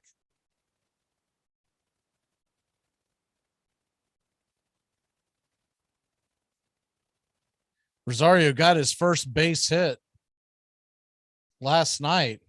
It's good to get that off the schneid. I'm sure he feels pressure coming back after such a long absence. The 2-2. Outer edge of the plate. They're going to call it strike 3, and there's 2 away.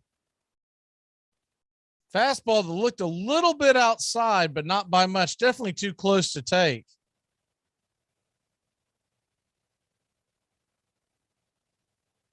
And that'll bring Eddie Rosario to the plate. Rosario is 0 for 3 on the night. Ground out, fielder's choice, and a strikeout. First pitch to Eddie is below the knees, taken for a ball. It's 1-0.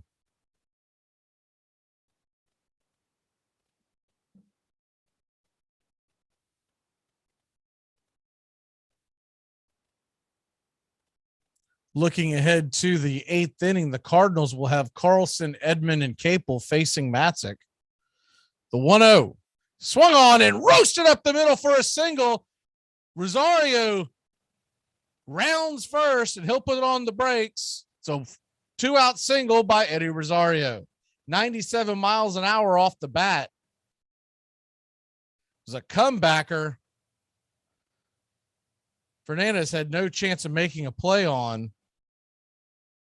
And the second baseman, Gordon, was playing well to the right of the bag. He had no shot himself. So Eddie Rosario gets a base hit, and that'll bring Contreras to the plate. He takes the first pitch inside. It's 1-0. William Contreras helped get things going in the bottom of the first, where the Braves scored 5 runs by hitting a 2-run bomb.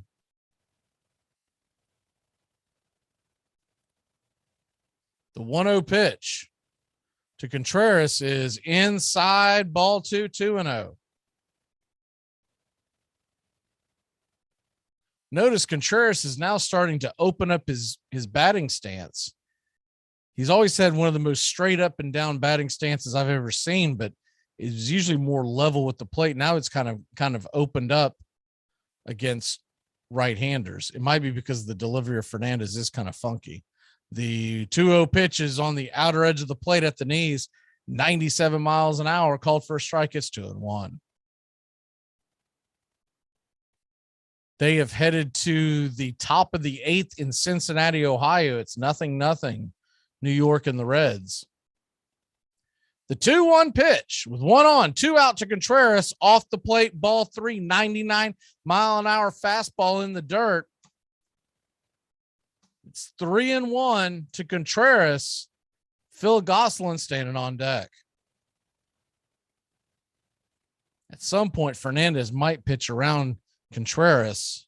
Though Gosselin has gotten some good hits, he doesn't have quite the power that Contreras has.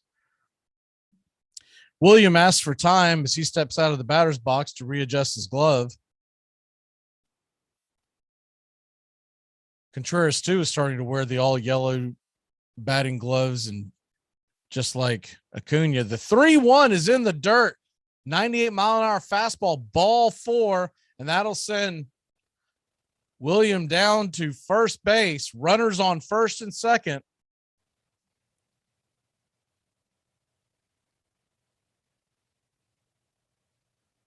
Two away.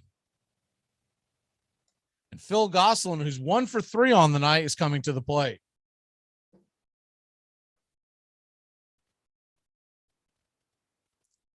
Gosselin digs in and gets ready for the first pitch. It's on the way, and it's a fastball at the knees. It's 0-1.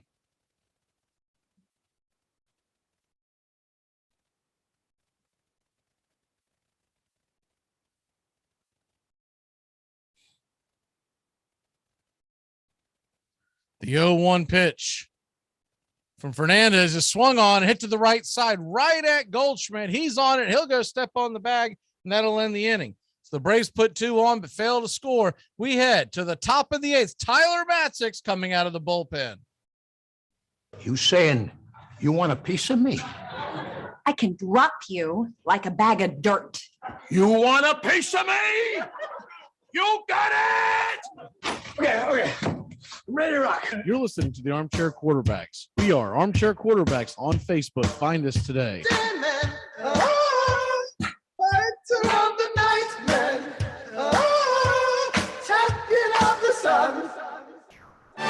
Hey, baseball fans, the Armchair Quarterbacks YouTube channel is going to bring you the baseball game of the week on Thursday nights. Tones Areola and Mac McGee bringing you the action, the biggest game of the week in all of Major League Baseball. That's Thursday nights, this baseball season, the MLB game of the week, right here on the Armchair Quarterbacks YouTube channel. Beware, my friend, and let me warn you. They're thinking of taking a bums to California. Let's keep the Dodgers in Brooklyn. A house is not a home without some love. Thirsty Thursdays, it's the Armchair Quarterback Show. Joey and Tones Areola, Mac McGee, and the rest of the guys dropping by, talking baseball, football, and everything in between. Catch the Armchair Quarterbacks on Thirsty Thursdays, 6:30 Eastern, 5:30 Central. Denton True Young was an ungainly, out-of-place farm boy when he came to the Cleveland Spiders in 1890. Even his teammates took to calling him Cy, short for Cyrus, because he seemed so countrified. But Cy Young held the Chicago White Stockings to just 3 hits to win his first game, and then went on to win 510 more before he was through, a record never even approached by any other pitcher.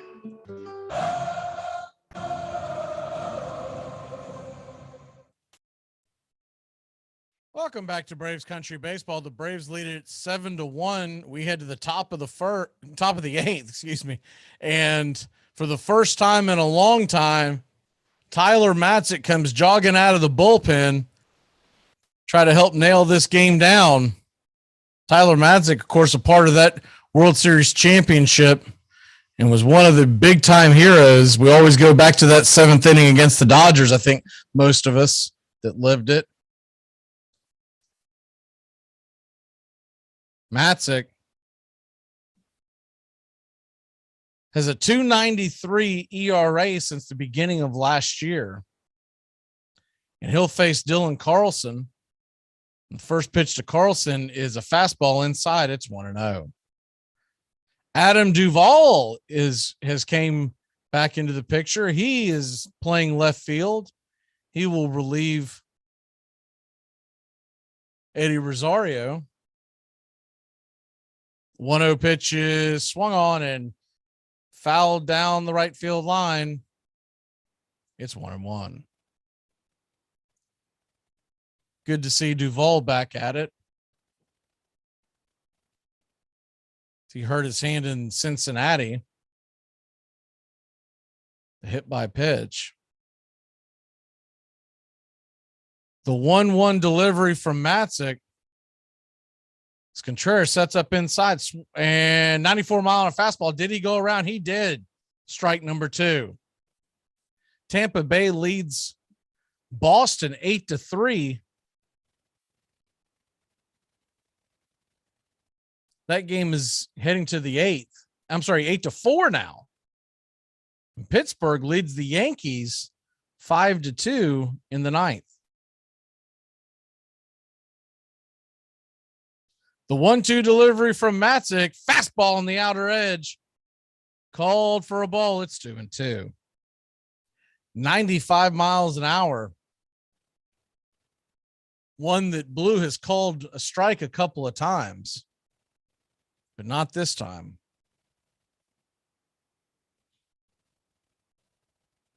Tyler looks to first, kicks and deals, and fastball fouled down the right field line. Bending out of play. We'll do it again at 2-2.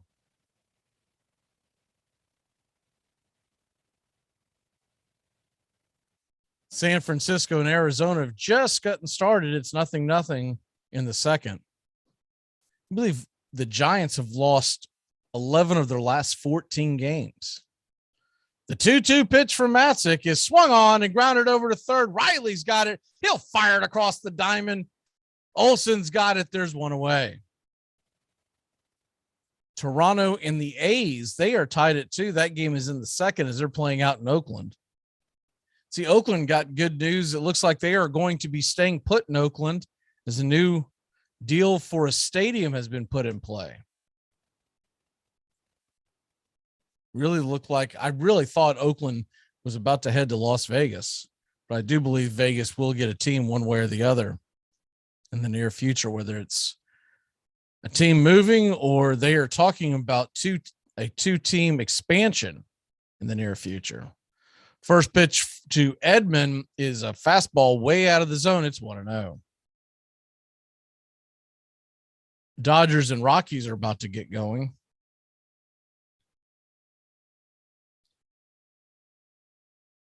Philly all over Washington. It's 11-0 in the 9th. The 1-0 fastball high and out of the zone. It's 2-0.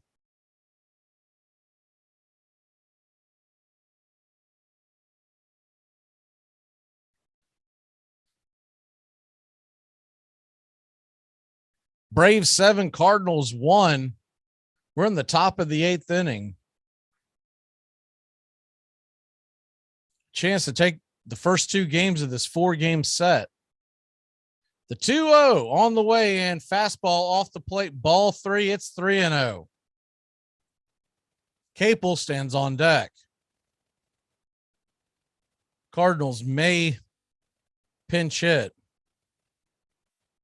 Cable, the lefty. I think a lot would have to happen. A lot would have to do with whether or not Edman gets on. 3-0 pitch to Edman is fastball right there at the knees, down the heart of the plate, taken all the way. It's 3-1.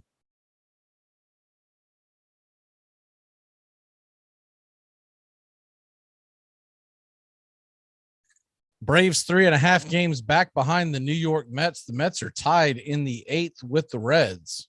The 3-1 delivery swung on, a comebacker, backhanded by Matzik. Matzik flips it over to first, and what a magic trick that was by Matzik. There's 2 away. He gets a standing ovation from the crowd. It was a comebacker. It wasn't a hard hit comebacker, but a comebacker nonetheless. And he flipped his glove behind his back and was able to make the play. Matzik tried to keep a stone face. After getting a standing ovation, he started cracking a grin. Unbelievable play by Matzik. He's got a little bit of a smirk on his face as he gets set to face. They will keep Capel in the game now. Capel's 1 for 3. It's a lefty-lefty matchup. And on the outer edge, he takes the first pitch, fastball below the knees. It's 1-0.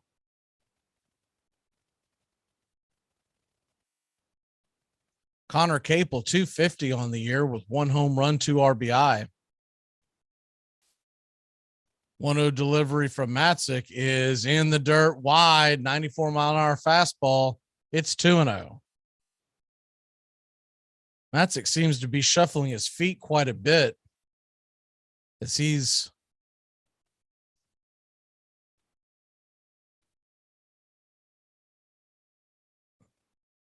trying to get the right footing, the right grip on the mound.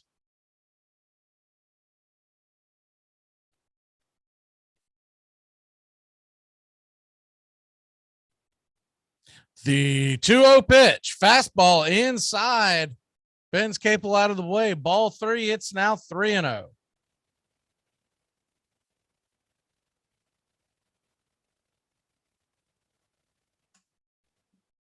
So you got a 3-0 count with 2 outs to Capel. The 3-0 delivery is fastball at the knees. And that one looked like a strike, but they're going to call it a ball. Ball 4. That was right there on the pitch track, right there at the knees. But he'll head down to first as the Braves lead by 6. That'll bring Austin Romine to the plate. Meanwhile, in Cincinnati, the Reds are threatening. Still a long ways away there, but they have runners on first and second, nobody out in the bottom of the 8th. And the first pitch from Matzik to Romine is a fastball on the inner edge. It's 0-1.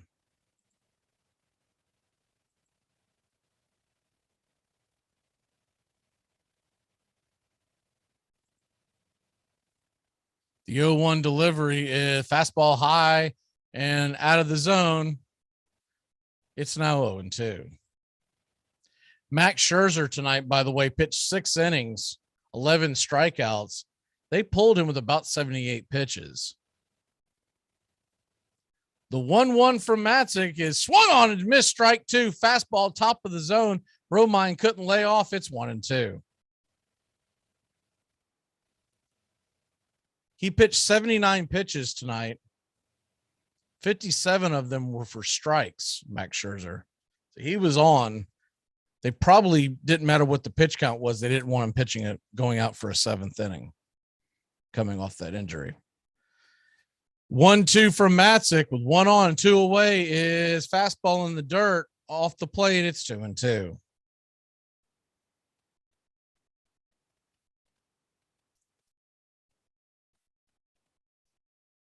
Matzik trying to pitch a scoreless inning, his first appearance in quite some time, coming off the IL last night. The 2-2 in the dirt, slider missed. Romine did not offer. It's now 3-2. Top of the order is due up. Be interesting to see if he does not get Romine, how much farther Snooker would go with Matzik. He's already at 20 pitches. Can't imagine they want him throwing many more than that. 3-2 on the way, and fastball just check foul swing to stay alive. It's 3-2.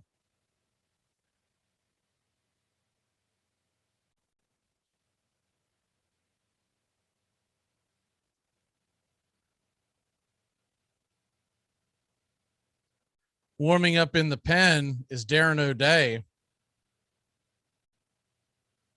I don't see anyone else warming up.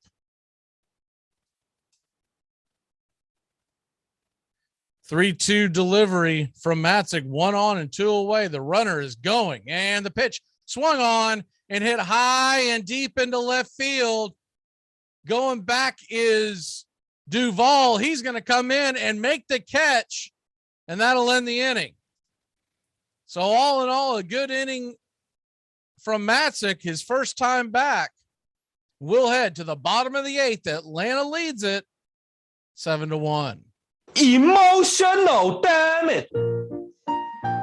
Hey, Braves fans, the Armchair Quarterbacks YouTube channel are bringing you Braves baseball all season long. Hi, I'm Mac McGee, and I'll be bringing you Braves baseball play-by-play for the Braves fans out there, for all of Braves country. So pull up an armchair and join us for Braves country baseball, first pitch to last pitch, Tuesday and Friday nights, right here on the Armchair Quarterbacks YouTube channel. Make 2021 your year. Learn with purpose with the Great Courses Plus. You'll have unlimited access to enlightening, engaging, in-depth video and audio courses on hundreds of topics taught by incredible professors. And you can learn anywhere, anytime with the Great Courses Plus app. What purpose awaits you? Find out today with a free trial. Sign up at thegreatcoursesplus.com/radio. Remember, thegreatcoursesplus.com/radio. Mike Kelly was the trickiest player who ever handled a baseball. There was nothing he would not attempt. Baseball rules were never made for Kel. The most popular and most notorious star of the 19th century was Michael Joseph King Kelly, the sure-handed catcher for the Chicago White Stockings. He was so skilled at stealing bases, he once stole 6 in a single game, that he inspired a popular song, Slide, Kelly, Slide. He sometimes cut across the diamond, skipping second altogether when the umpire was not looking. Kelly drank as hard as he competed. Once, A.G. Spaulding put Pinkerton detectives on his trail and accused him of having been in a saloon at 3 a.m. drinking lemonade. Kelly was indignant. It was straight whiskey, he said. I never drank a lemonade at that hour in my life.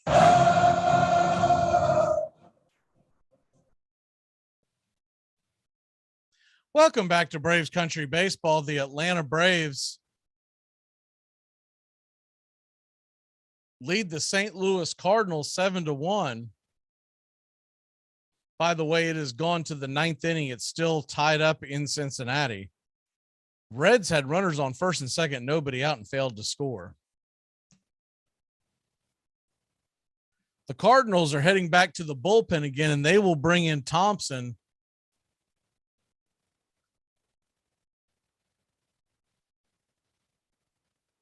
Zach Thompson, the left-hander, has pitched 18 innings, is a 3 ERA and a 1.11 whip, 13 strikeouts.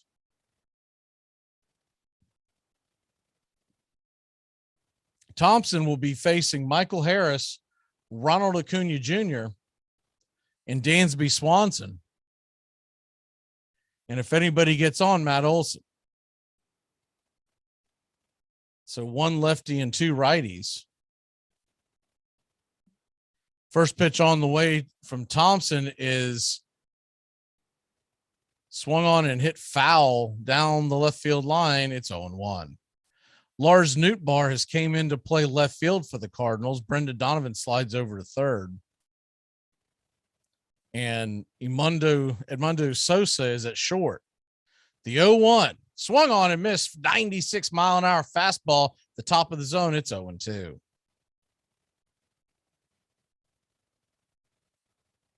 Michael Harris 1 for 3 on the night.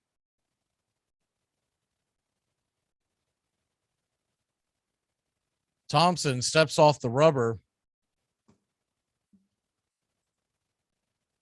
to reset. The 0-2 swung on and missed strike three, curveball, and Harris could not make contact. There's one away.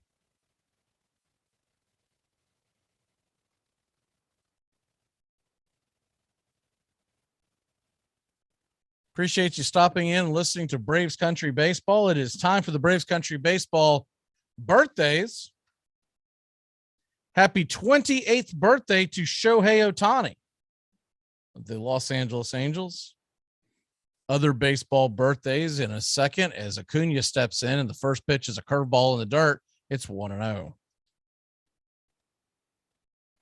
Happy 29th birthday to Jorge Polanco, the shortstop for the Minnesota Twins.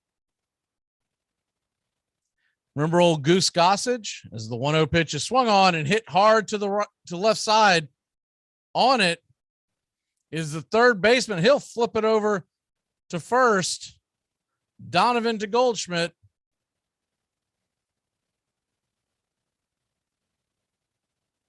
There's one away. So the Cardinals are giving Arenado a little bit of a rest. And I stand corrected. Nisner actually came in to play first base.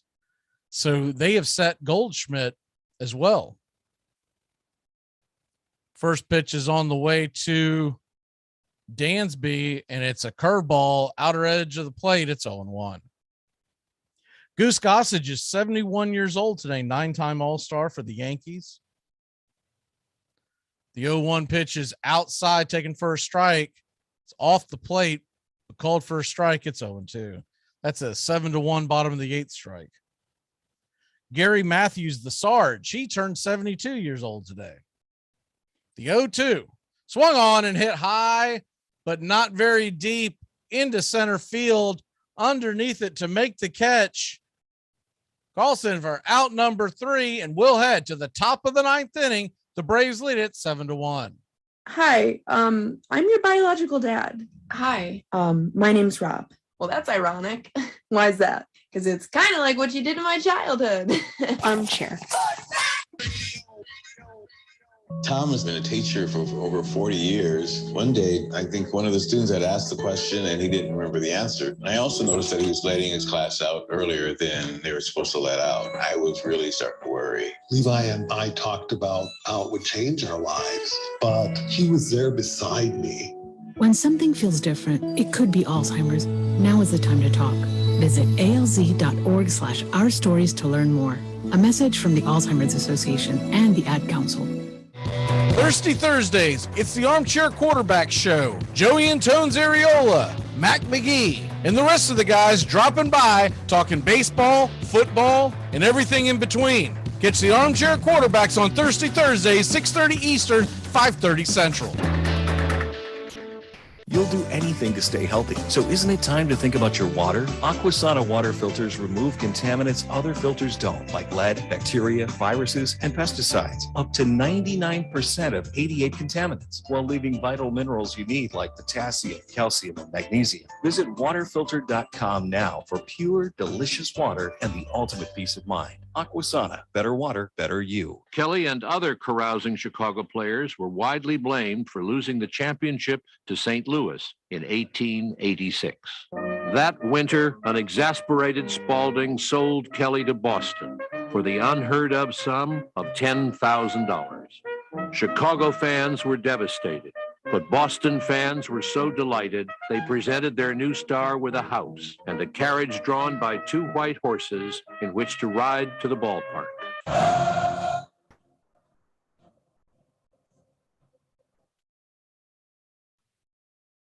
Welcome back to Braves Country Baseball. The Atlanta Braves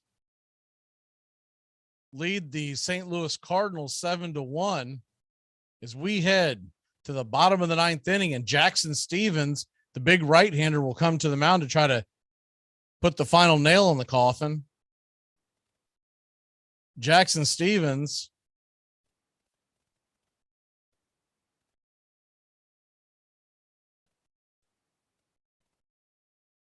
in that Braves bullpen that is number one in strikeout rate, number one in WAR in Major League Baseball this year. Pretty impressive. And he will face Donovan to lead off the top of the ninth. The first pitch is a fastball high and out of the zone. It's 1-0. Stevens, a 3.16 ERA with 24 strikeouts, 25 innings. The 1-0 pitch is swung on and missed. Fastball, and it's 1-1. Other birthdays, make sure we get to. Happy 72nd birthday to Huey Lewis and Edie Falco, the lady that played Carmen Soprano and Nurse Jackie. Carmelo Soprano, excuse me. She is 59. Happy birthday to them. The 1-1 pitch is fouled off, and it's 1-2. The 1-2 pitch on the way, and change up just low. Taken for a ball. It's now evens up the count at 2-2. 2-2 from Stevens is grounded foul. Looked like the curveball that he tried to get him with, but he just got a piece of it to stay alive. Went over to the Braves dugout and banged up against the gate.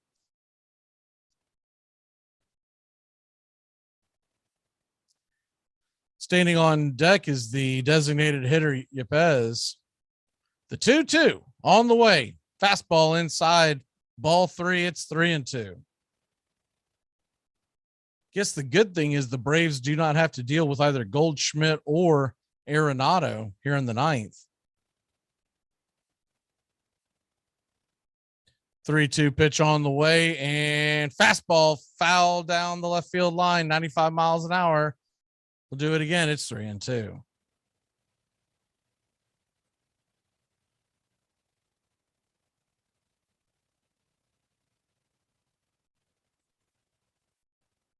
Three-two pitch on the way from Stevens. Fastball hit into left field.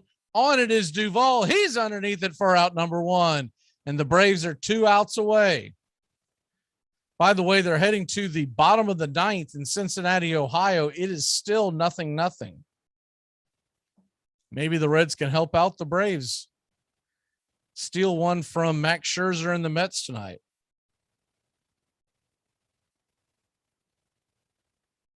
That'll bring the designated hitter, Yepez, to the plate. He is 1 for 4. Juan Yepez batting .280 with 11 home runs and 26 RBI. Steps in, and the first pitch is a curveball swung on and hit high, but not very deep into right field. Underneath it is Acuna for out number 2. Cardinals are down to their final out.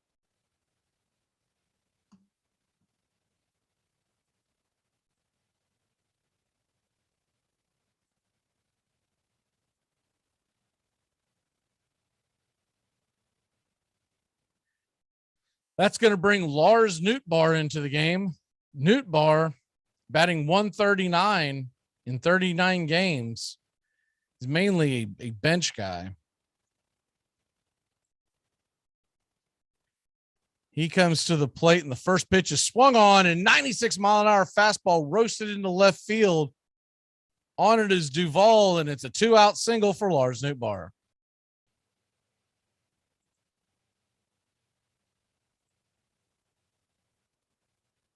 A fastball at the top of the zone, and he was first pitch swinging. That'll bring Sosa to the plate. Edmundo Sosa batting .200, no home runs, 5 RBI in 44 games.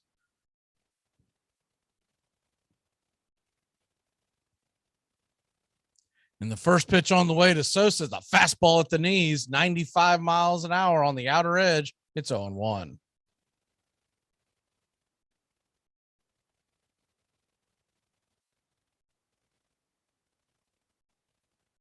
The 0-1 pitch is fastball foul down first base line. And the St. Louis Cardinals are down to their final strike. By the way, the Reds have led off the bottom of the ninth with a leadoff double by Tommy Pham.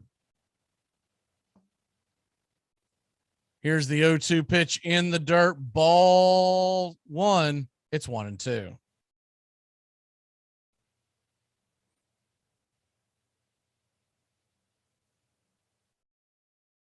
Jackson Stevens.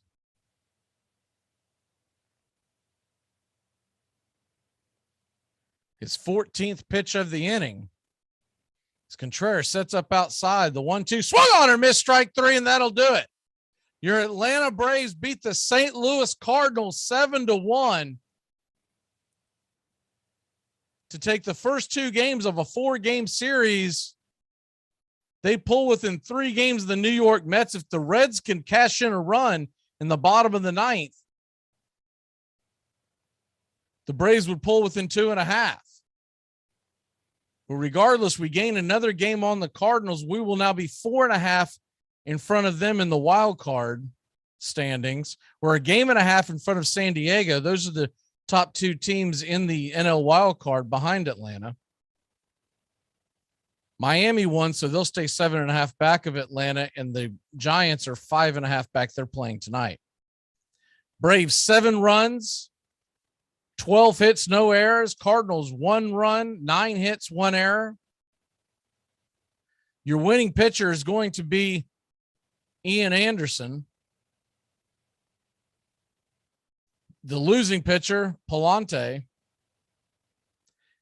And I'd say the player of the game's got to be Mr. Austin Riley. Austin Riley had a home run, a double, a single, went 3 for 4. 3 RBI. Chipping in as well was Olsen with 2 RBI, Contreras with 2 RBI. Olsen scored 2, and that'll do it. So we're going to be out of town here, and we will be back next Tuesday night for game 2 of Mets versus Braves. Cannot wait. Spencer Strider should be on the hill, and it's going to be for all the marbles heading towards the All-Star break. For all the guys and gals behind Armchair Quarterbacks 1 YouTube channel and Braves Country Baseball, I'm Mac McGee. Braves win 7-1.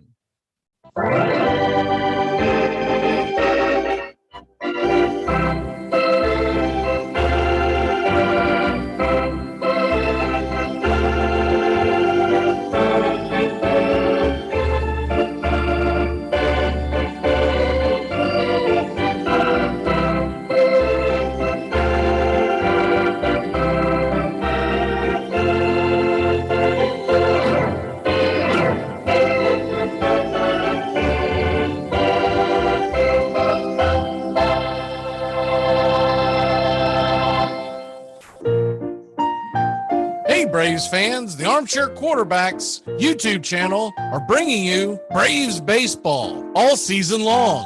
Hi, I'm Mac McGee, and I'll be bringing you Braves baseball play-by-play for the Braves fans out there, for all of Braves country. So pull up an armchair and join us for Braves Country Baseball, first pitch to last pitch, Tuesday and Friday nights, right here on the Armchair Quarterbacks YouTube channel. This portion of the show is being brought to you by The Best Things in Life, which are still free with minimum purchase at participating dealers.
The outlook wasn't brilliant for the Mudville Nine that day. The score stood 4-2 with but one inning more to play. And then when Cooney died at first and Barrows did the same, a pale-like silence fell upon the patrons of the game. A straggling few got up to go in deep despair.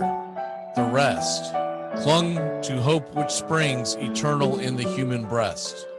They thought, if only Casey could but get a whack at that, we'd put up even money now with Casey at the bat.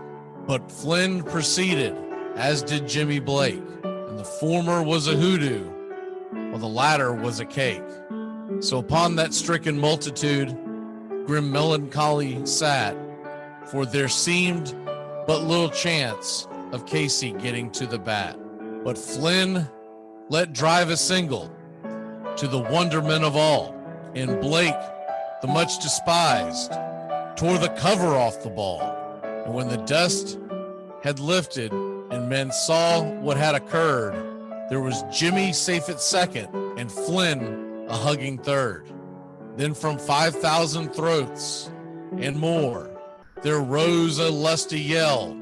It rumbled through the valley. It rattled in the dell. It pounded on the mountain and recoiled upon the flat. For Casey, mighty Casey, was advancing to the bat. There was ease in Casey's manner as he stepped into his place. There was pride in Casey's bearing, and a smile lit Casey's face. And when responding to the cheers, he lightly doffed his hat. No stranger in the crowd could doubt 'twas Casey at the bat. 10,000 eyes were on him as he rubbed his hands with dirt. 5,000 tongues applauded when he wiped them on his shirt.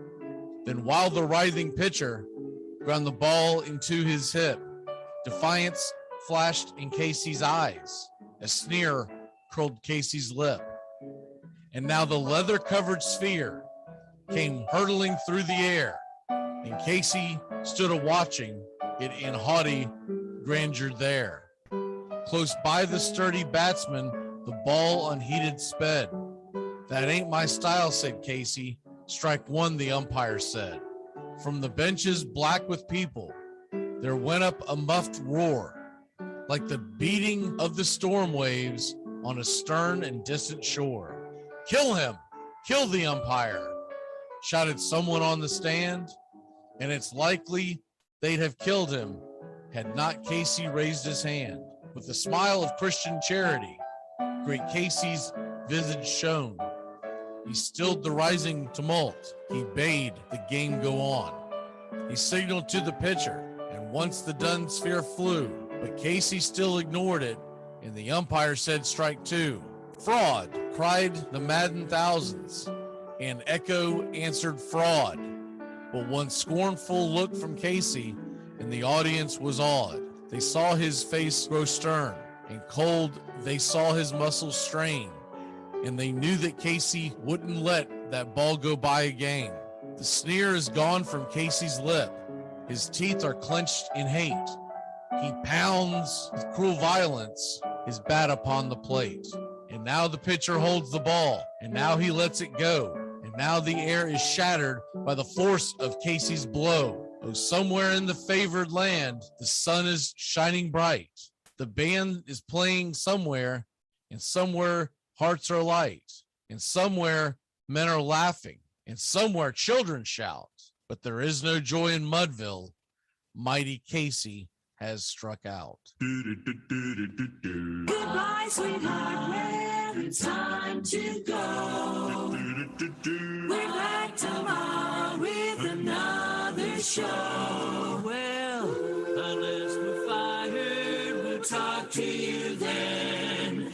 Goodbye, sweetheart, goodbye. Goodbye. Guys and gals, it's time to go. We'll see you on the next show. Same bat time, same bat channel. Thanks for listening to the Armchair Quarterbacks on these CBS Sports affiliates and catching the show on YouTube Live.